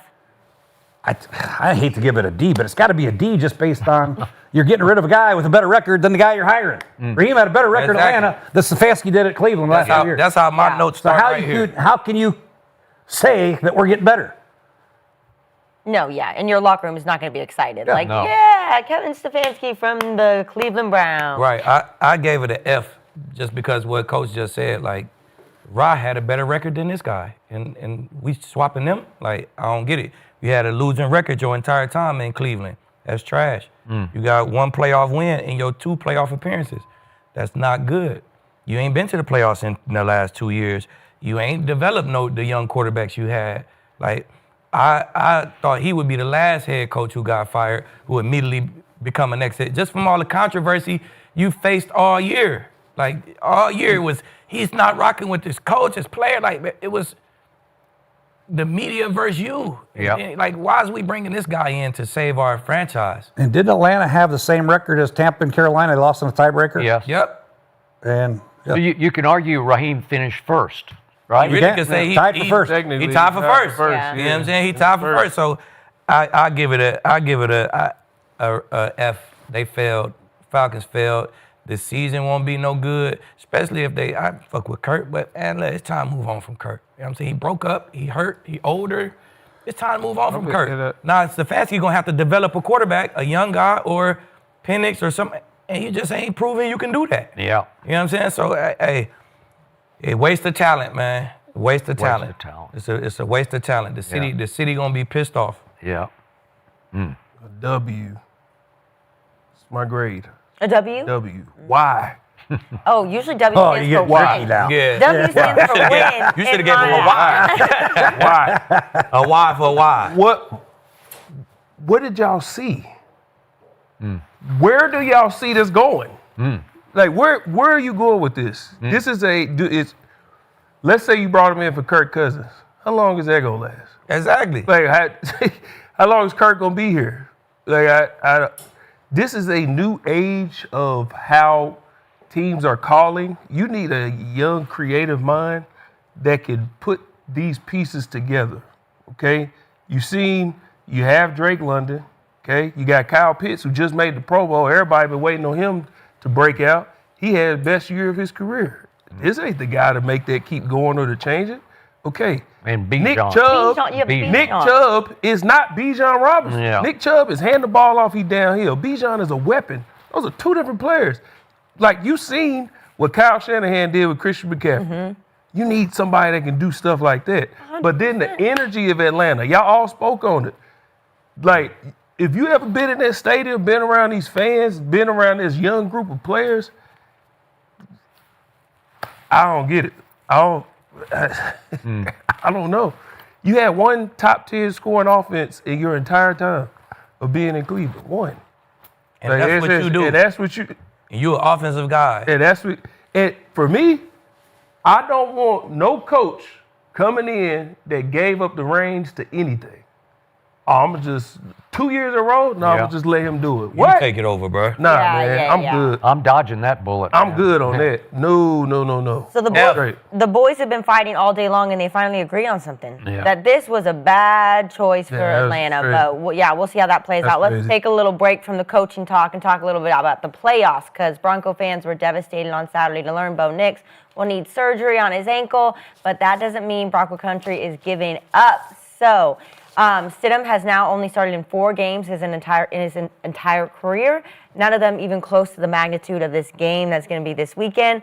But another former backup quarterback had a word of advice for Stidham. Let's take a look at his tweet. This is from Nick Foles. So he said, "Note for the Broncos and their fans, I know it has been an emotional 24 hours, and I feel for Bo and the team. I'm sending prayers for a strong recovery. A positive note going into the game versus the Patriots is that they struggle against backup quarterbacks in championship-type games." Ha ha ha. So, Jay, how successful can Sean Payton be with Jarrett Stidham? Pretty successful. You know, I like Jared coming out of Auburn, man. He's a tall kid. He's 6'3". He's got a good arm. He's smart as hell. This kid's smart. The issue with Jared is he's going to have a lot of help. The running game's got to be on point. I'm not sure that Denver's running game can really expose New England's run defense because they're pretty good against the run. Now, Jared is different than Bo. Jared is more of a drop-back quarterback. You're not going to get the off-schedule plays that Bo gives you, and Bo is amazing. Amazing, I'll give you that. He is. He was a damn good player. He kept plays alive. That's not Jarrett's game. So he's going to have to do a lot of just going to have to be Sean Payton's best play calling game of his career.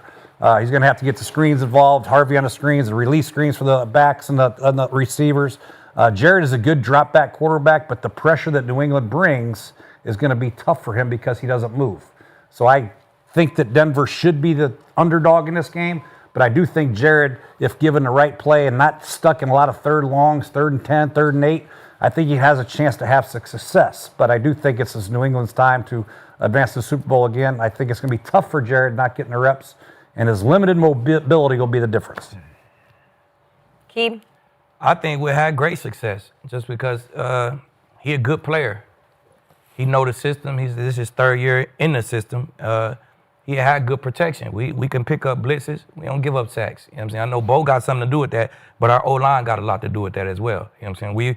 We got the highest ratio. You know, you like them stats, kid. We don't so do you. Get sacks to not get sacks, whatever you call that. What it's called, Skip? Yeah, you got it. Yeah, you know, so we don't give up sacks. You know what I'm saying? And the Patriots play a bunch of man coverage. I feel like if it's any game where Stiddy will be successful, the Patriots, you go slot formation, the Patriots going to come over. They're going to show you exactly what they're in. They not a difficult defense to know what they're in. And they play a bunch of man coverage. Man coverage means find your best matchup, throw an accurate ball. Stiddy can do that. So I like the defense that we're going against. And on top of that, we got the best defense in the league. You ain't got to do it all yourself, Stiddy. It ain't all on you. You know what I'm saying? Lean on this defense, man. We going to take the ball away. We're going to do what we do, the same shit we've been doing all year. It wasn't all on Bo. You remember we sat on the couch and now everybody hated Bo? Y'all remember that? And then we end up #1 seed in the AFC chip. Never hated on him. Oh, shit. Personally, I also did not. Can we click? Not Never hated on him. you, Kinsey. But We could. I wish we could roll. I should have told him let's roll a tape. But everybody's saying some I was bullshit actually about Bo. pulling some footage the other day. I just said he played like he was on Adderall and Red Bull. That's all. Yeah, that's hating on him. Adderall and Red Bull. They call him a dope fiend. He played like a dope fiend. Like, you know what I'm saying? I'll also add for context to Coach's point, J.K. Dobbins' practice window just opened, so he also might play. J.K. probably going to be back this weekend, so if they can get that run game going. Man, lean on that defense, man. Just like Bo did. Bo got buckets when he needed to. For the most part, he leaned on that defense. Lean on that defense, Steady. It ain't all on you. We'll be just fine. I believe they're going to do great. He had to first establish who Steady is. He was in New England. He was with the Raiders. Now he's with the Broncos. So he was with two of the greatest minds of this generation, in Josh McDaniels and Sean Payton. He was in New England. Josh McDaniels took the job in the Raiders. He went and got Steady. He did? He said, that guy right there, I want him in this offense. Sean Payton, he paid this guy all this money because he knew who he was as a player, okay? So they have confidence in what he can do, mentally, how he can handle this situation. Now it comes down to coaching. How do we game plan for this? First off, you know he's playing his first meaningful football of the year. So if I'm a defense, I'm going to heat him up. So first things first, we need to have a pressure plan. What is our pressure plan? When they send us pressure, what are we going to do? Who is our hot guy? Who are we giving the ball to? How are you going? Okay, so the meeting time has to go up. We're going to come in early. We're going to meet more. We're going to start with the quarterbacks. Then we're going to bring the running backs in. Okay, are we all on the same page? Now you bring the O-line in. Make sure the protections are down. Order you some food in. You get in, you get a script, you watch an old game. You say, okay, we're going to call this game. If we don't all see it the same, we're going to stop and figure it out. We need to all be on the same page because there needs to be no confusion of what we're doing. Then once you get in the game, get the guy some early completions, some short passes, some screens, get him confident, get him going. And then as the game goes on, he gets in the rhythm. When you need him to make a throw, he's going to make those throws because he's shown he can make them. Lieb already talked about the defense. I'm Sean Payton. I'm going to the defense. I'm saying, hey, steal us some extra possessions again. I guarantee you we're going to make the most of it. We're going to go score. We're going to need a couple extra possessions. Y'all be on it because as a quarterback, when he's looking to he know his offense is with him, but when he looked to the other side of the ball, he say, oh, those guys got my back, his confidence go through the roof. Sean Payton knows how to coach this, the situation as a whole. I just believe they're going to be just fine. Hey, see, the thing with Sean is, I like what you just said, but Sean ain't going to do none of that. Sean ain't going to change shit. That's why I got you. That's why you've been in this system for 3 years. Our protocol ain't going to change not one bit because that ain't the type of guy Sean is. He going to run his same shit, bro. We not changing not one thing in his playbook. If it's a quarterback run, guess what? Steady ran 4.8. You put the tape on, you see him scramble. You see preseason, you see him scramble and get up out of there and get first. If it's a quarterback run, guess what? Steady, you running the quarterback run. He going to call the game the complete same, bro. I promise you. No, I don't think he going to change that. I'm saying he ain't going to change shit. I'm saying make sure they all on the same page because you know quarterbacks, they all see stuff different. So the O-line, they might see this, but Steady like, no. I see this, I did. But if they all on the same page, that's all I'm saying. Steady been in the same meetings with Bo for 2 years straight. He has. You know what I'm saying? They all see the same shit. It ain't going to be no different. He don't got to get in and you already been seeing it the same as the backup. Okay. I'm telling you. I told you yesterday, I like Jarrett Stidham for all the reasons you detailed. I watched him a lot at Auburn. And by the way, at Baylor and at Auburn, he was a running quarterback. He can run. He hasn't run as much in pro football. I don't like the Nick Foles thing because if you know Nick Foles' career, he had been a pretty long time start. He'd started entire years before he took over for Carson Wentz late in the regular season and then all the way through the playoffs. He made a Pro Bowl already. Yeah, he'd already been a Pro Bowl quarterback, so it doesn't fit. He's taking a little shot, but that's fine because he did light up Bill Belichick. He deserved to do it. He earned it. He earned it. And I love a spicy thing. Remember, Tom Brady threw for a all-time, not a Super Bowl, but a playoff record, 505 yards in that game. 3 touchdowns. Lost because Belichick's defense, without Malcolm Butler, please explain that one to me, couldn't stop Nick Foles. Okay, so we got that.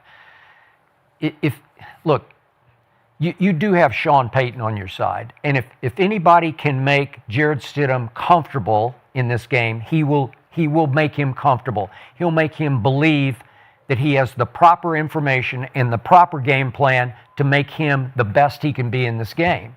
But here's the point to your question, Kinsey, is can Sean make him as good as Bo? Well, that was the best game I've ever seen Bo play, and he outplayed Superman. He was Superman in this game, and I told you yesterday, and it's from my heart, I hated that he got hurt because I wanted to see him against Vrabel and I want to see what would happen.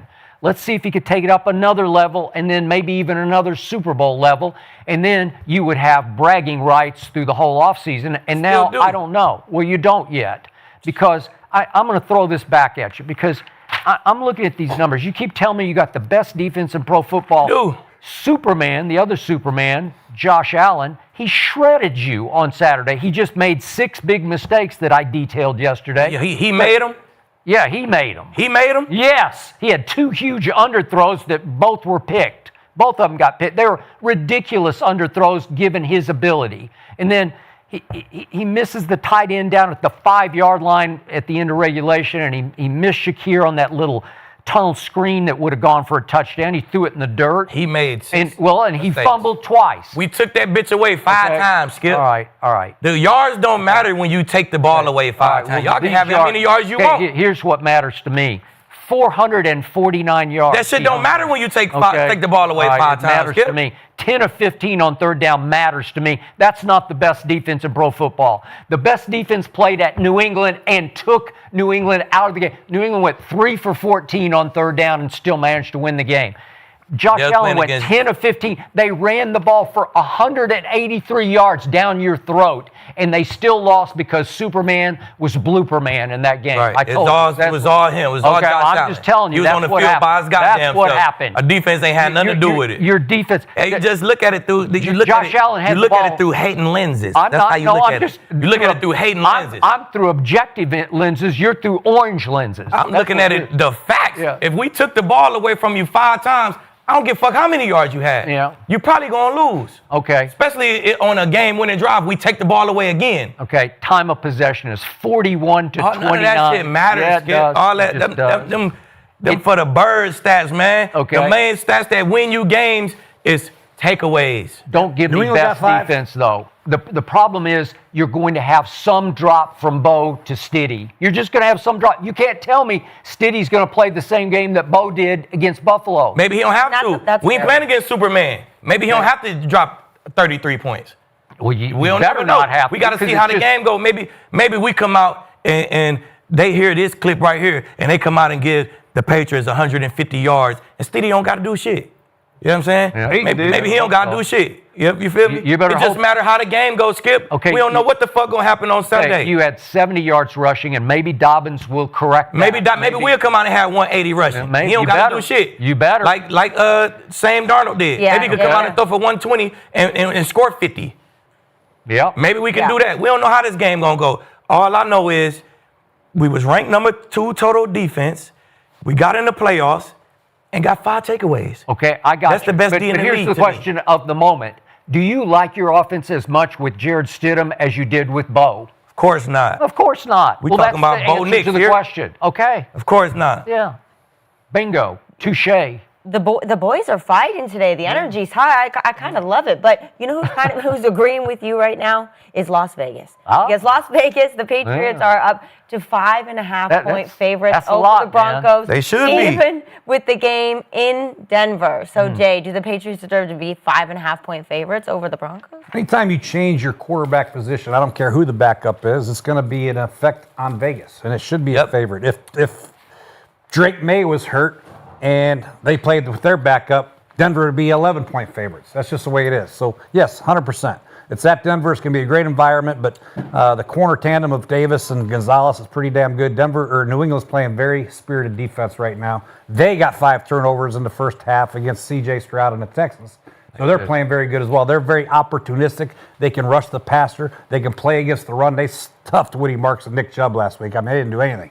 They're playing at a high level. So I do think New England should be favorite, but I do also agree that Jared Stidham will play a lot better than people think. But a 5.5 point, that's a big favorite. Yeah, I would still take New England. Okay.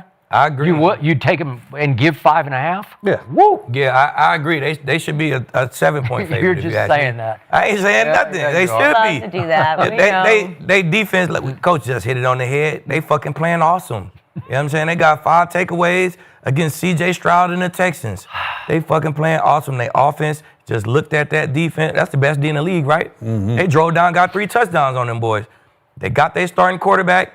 Hell yeah. I mean, why wouldn't they be 5.5, 6-point favorites?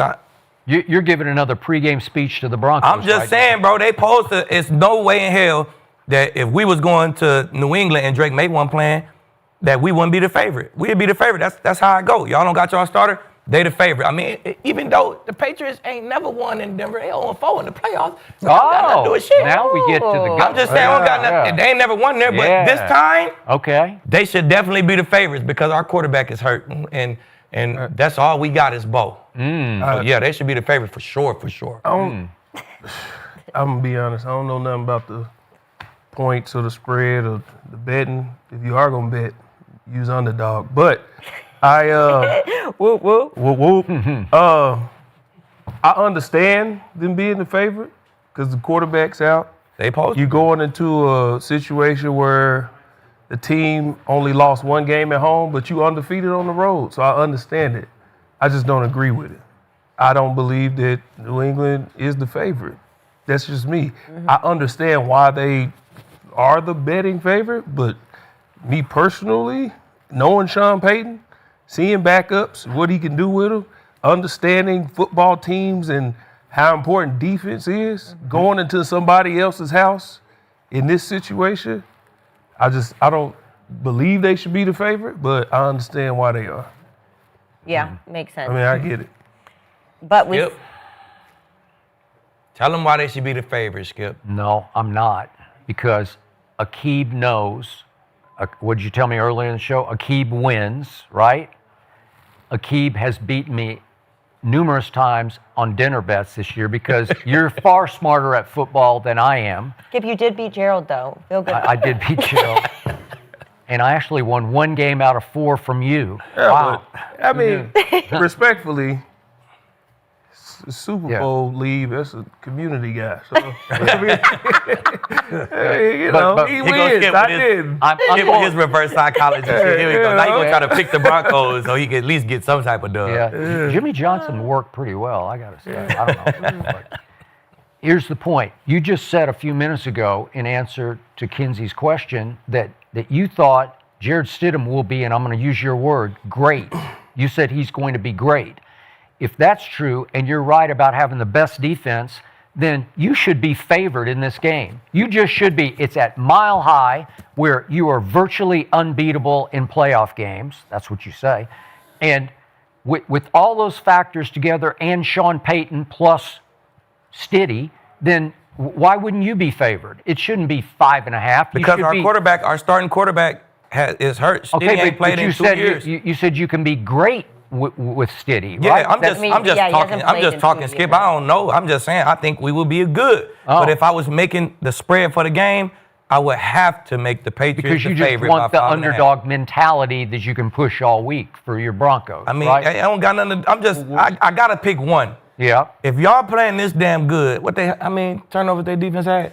At least 5. At least 5. Okay, here's what I know about Drake May, albeit against the Texans defense, but you think Broncos defense is even better.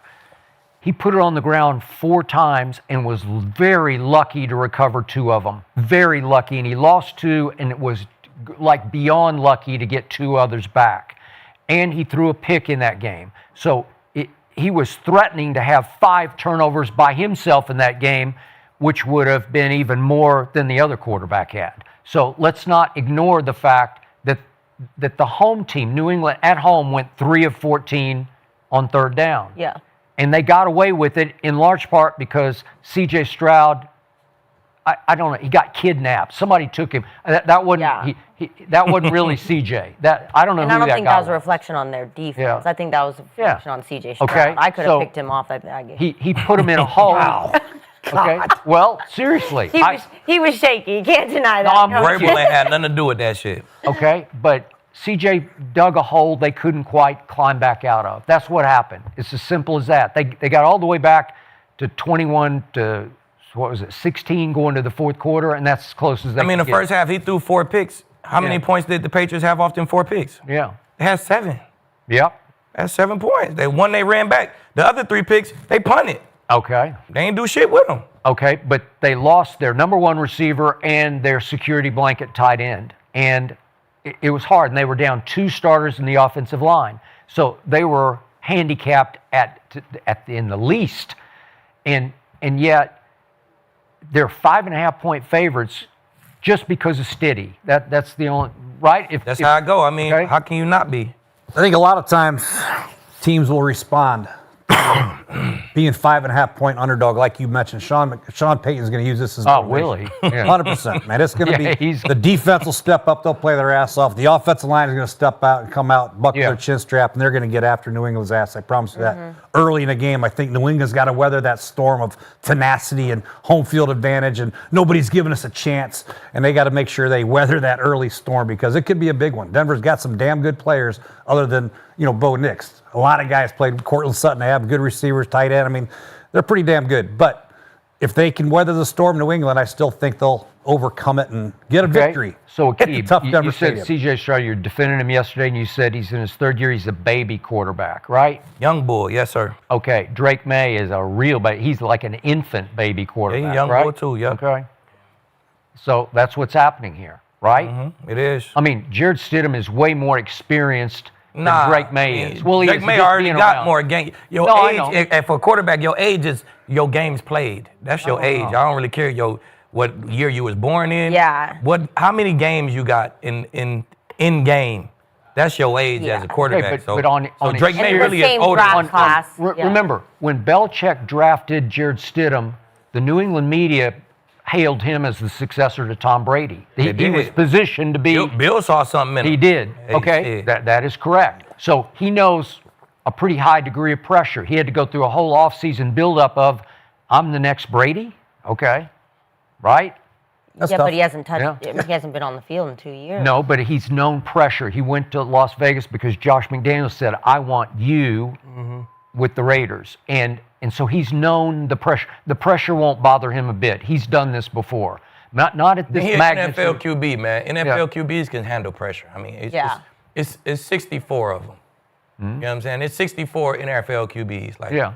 And these are the best quarterbacks, the 64 best quarterbacks in the world. So and they all should be pretty good with pressure. And what did Sean say after he made the announcement the other day? He said, I feel like we have 2 quarterbacks capable of starting for a lot of teams in this league. And he meant Jared Stidham. That's a big statement. I mean, what else would he say? Sean gonna pub him up? Yeah, he's not going to be like, oh, we're fucked. We fucked off right now. Right. And a lot of people forget, you just need this guy to be really good for this long. The guys who are the starters, this is sustainability. That's why he's the starter, because he's going to be good all I need him to be good is for 2 games. 2 games and we hoisting that Lombardi. And he can do that. He didn't show that he can do it multiple times. So I'm actually shocked by this. The chat has 55% have the Broncos succeeding on Sunday. So leaning towards the Broncos still. So not Vegas. You don't get the underdog tag. It don't matter what the chat's saying. It just matters what Vegas saying. You can't hype the underdog. Do what y'all do, Vegas. Nope. We the fucking underdogs. They supposed to come out here and whoop our ass. Bump it up to 7.5. Yeah. All right, let's Give go. us 7.5. Let's go to the other game this weekend because we have got the NFC side of the ball. We got the trilogy between the Rams and the Seahawks. And earlier in the show, we had Cam Kurl on, and he was great to talk to. But Matt Stafford, the probable MVP, is looking to book his 2nd trip to the Super Bowl in his decorated career. Quite the opposite for Seattle quarterback Sam Darnold, who is coming off his very first playoff win. So all of you boys on the couch always talk about experience. So, Jay, how much advantage does Matt Stafford and the Rams have over Sam Darnold? He's got a lot of advantages over Sam Darnold. His experience, he's won a Super Bowl. He's he's got the system down pat with Sean McVay. Sean McVay, they could probably call the same play on 3rd and 5, 3rd and 8. He knows what's coming. He can anticipate the plays coming in, and that means a lot. He's a great player. He has great weapons around him. Puka and Devontae, no doubt about it. Parkinson's becoming a hell of a player. Obviously, the running game with Kyron Williams has been very, very good. So, and then you add the fact that he's been there, done that. He won't get rattled. Nothing you can do to Matthew Stafford will make him rattle, so he'll always be in it till the end.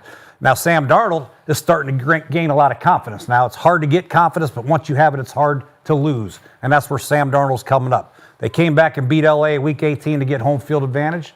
You got to give him a lot of credit for it. I know he throws some interceptions against the Rams and all that stuff, but I still give Matthew Stafford the edge when it comes to quarterback play in this game. Obviously, I mean, he's going to be MVP. He's going to be a Hall of Famer. This guy is the man. He can throw any kind of pass you want. He can look over here and throw it over to Gerald and not even miss him. I mean, so if the game's on the line, fourth quarter, sure, Matthew Stafford has the edge. However, Kenneth Walker has a lot to say about it. Smith-Njigba has a lot to say about it, and so does the Seattle defense.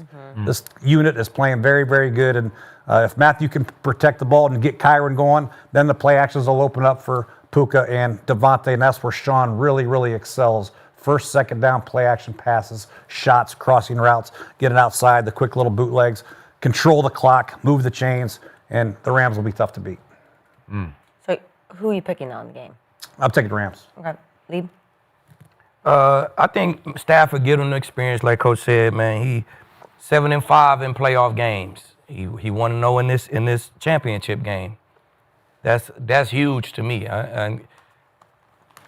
I know Cam sat right here and said, yeah, it don't really change. It's just magnitude change. But that shit change. Like if on a regular game, I'm gonna go home and watch that iPad for about 1 hour and 30 extra minutes a day.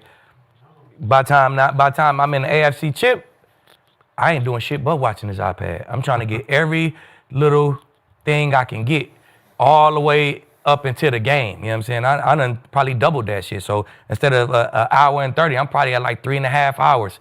I'm on this iPad all day, all night. You know what I'm saying? Trying to get any little hint, any little tell I can get. It just crank up. That's just like you said, I ain't never been canceled. Camp. He said we got to tell on that. The exactly. Dagger, Cam said, he also said, I ain't never even been to the AFC Championship. I wanted to tell him. Maybe I'll text him. Exactly. You don't know when you're going to come back to this motherfucker. So you better treat it like, I don't know if I ever be back in this game. Let me go in this game max prepared. You know what I'm saying? So I know Stafford and the guys going to do that. But I mean, Darnold, he 1-1 in the playoffs. Like, this is his first time in it. He like Cam Kurl. Maybe he think like, oh, just keep it the same. And he don't know. This shit not the same. You know what I'm saying? So that experience, I'm always going to take that experience, man. He got his first playoff win last week when he didn't even really have to do anything at all. He just hand the ball off. You know what I'm saying? So he ain't really had to play in the big game. He going to have to play. You know what I'm saying? So I'm always take the experience, man. I think that's what Stafford has over Darnold, and I think that shit is very underrated. Yeah, it's time experience. It's time, experience, and skill set. So Tom, Coach talked about it. How long has he been in this offense? Been in the offense 5 years. Like he said, they can call the same calls. I know what to adapt, how to adapt it, all the different nuances of this offense, everything. But more so, time with my guys. Sam Darnold just got to Seattle. Matthew Stafford been with a lot of these players multiple years, a lot of practices, a lot of meetings, a lot of game moments where I know, okay, this matchup or whatever. I talked about it yesterday with Lee of, well, Puka and Tay, why didn't they go to them? And Lee pointed something out. What's the matchups? I know I can still throw to these two players because the matchup of them, what they can do versus those players. Time put in the playbook and with your players, and then experience. Experience goes further than just being in the game. Lee talked about it. Preparation, what goes into the prep, but also in the moment. Something that used to happen with me before every game. Had I not played a lot of NFL games, I would have never figured this out about myself. I used to be overly exhausted the opening drive of every game. And it was because my anxiety was through the roof. So my heart would be boom, boom, boom, boom, boom, boom. So I could play 2 snaps. It could be 2 run plays. But I would be So what I had to figure out is I need to go out early and get on the oxygen tank and calm my breathing down, relax my mind. They get in that moment, they just said, you can't rattle Stafford. So he know how to control his breathing. He know how to control his mind, his anxiety, all of this stuff. Sam ain't had to be in this situation. He don't know what it's like when it's like this, and we lose, we miss the Super Bowl. But if we win, we going. Yeah. You see what I'm saying? This skill set overall, just a better quarterback. Every arm angle, looking off the defense, throwing here, putting the ball wherever you want, touch, arm strength, all of it. Just everything as a whole, he just has the advantage in that capacity. So to me, Matt Stafford has a huge advantage over Sam Darnold. So they've played twice, and then I saw the MVP play at Caleb the other night. And in those 3 games, the best number was a big 0 because Matt Stafford had 0 turnovers in the first Seattle game, 0 turnovers in the second Seattle game, and 0 turnovers at Chicago the other night. And as much as I love to watch Caleb operate, he threw it to him 3 times, and that lost the football game. And as much as we love Josh Allen, I can't defend what happened in that game because you just can't. You can't give it to them 4 times. You can't. And James Cook a 5th time. You're going to lose at their place. They're just too good. So Matt Stafford had a hard time in that first Rams game at SoFi. He struggled, man. He only threw for 130 yards. Yeah, 130 yards. But he threw 2 short touchdown passes and no picks. And then up there at Seattle, it became a shootout. And he threw for 457, 3 touchdowns and 0 picks. And they did lose in overtime, 38-37. But Sam Darnold got away with a wacky idea throw where he threw it backwards on the 2-point try, and he hits Jared Verse in the side of the helmet. It's like it's one of those haywire plays where you just lost it in the moment, and you just stand up and fire it into the flat backward, hit Jared Verse in the side. If he's looking, maybe he could, I don't know if he could catch it, but it was catchable. And he got so lucky because the ball trickled forward and went in the end zone, and nobody understood that it was backward. And Charbonnet is just standing there. He was the primary on the throw, and he just, as Cam Kurl was saying, well, he reached down to touch it and didn't think, you should fall on it, just fall on it, and you're going to win the game, because that forced overtime, and then they go win it in overtime. But what Matt Stafford went down and scored in overtime. He played great, 3 touchdowns, no interception. So in the 2 games against Seattle, you got Matt Stafford at 5 touchdowns and 0 picks and 0 turnovers, and you've got Sam Darnold at 2 touchdowns and 6 interceptions in 2 games. Well, help me out. Who goes in with more confidence, more trustability? It's Matt Stafford by miles, right? I agree. Yeah. Okay. So and plus the connection with the coordinator, even though you love the young coordinator in Seattle. I do. But he doesn't have the rapport, like you said, where you're literally mind linked with your head coach as Matt Stafford is, where you're thinking of the same play he's going to call on 3rd and 5 before he even Sean calls. loves to talk to the quarterback like till the very last second. There was a clip that came out of Matthew Stafford. Stafford's like, shut the hell up, I got it. You know, he could just start the formation and the motion, and Stafford knows what's coming, and he'll call the play, but Sean will just keep on rattling. And by the way, you saw Sean in his infancy in the league, right? Of course, yeah. He loves to talk, man, but he's very detailed. He wants to make sure he gets his last word out just till the final second goes off, and then sometimes the quarterback's like, thank God the communication cut off. You know what I mean? But they have a great connection, and that's important. That's what people don't understand about young coaches and quarterbacks and all that stuff. It takes a while to get that connection, to know exactly what the play caller is going to call. I mean, this is 5 years. This is multi-years of experience for Stafford. He understands the importance of being on the same page with the play caller. Yep. And, I'm sure Cam Ward's these young quarterbacks. That's going to take time for these guys to do it. Sam Darnold is the second coordinator in 2 years. He probably can't do it right now, but eventually I'm sure he'll be able to. That's why Stafford has a huge advantage in my mind. The critical situations, Stafford won't waver. He's going to know what's coming. He's been there, done that. It's 4 weak, it's 4 strong, it's double A's. I know what to do. I know the audible screens, whatever it might be. I just think that experience is critical, like you said. Did you like the way Stafford played Sunday night?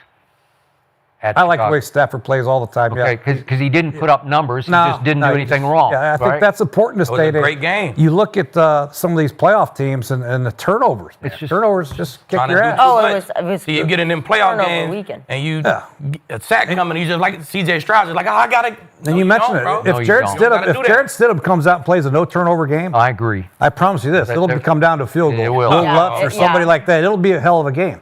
And Drake May, like you mentioned, he put the ball on the ground a lot. I mean, this is going to be a turnover. Both games are. And I would err on the side of taking the Rams because I have more faith that Sam Darnold will not do that. Kyron Williams will protect the ball. Devontae Adams, Puka Nacua, they protect the football. They understand. I'm sure Seattle does too, but the odds of them turning the ball over are a lot less likely than Seattle turning the ball over, if that makes sense. Yeah, I think an underrated thing that people are forgetting, and he'll tell you because he played for Sean McVay, they went up there and they seen everybody like, oh, they scared of this defense. They lit their defense up. And Sean McVay remembers and knows what happened. He's going to have an extremely good plan. They lit they lit them up. Yeah. And when Sean, you don't give a person like Sean McVay that, where he's seeing, okay, cool. It's up, I'm telling you, it's just. So the boys are unanimous here for the Rams. Richie did yesterday pick the Seahawks. So either way, it's going to be a great game. The division rivals is going to be intense. But boys, we're going to call it today. We're going to see you back here on Friday. So see you soon. Thank you guys so much for watching Gridiron presented by Underdog. Woo, woo.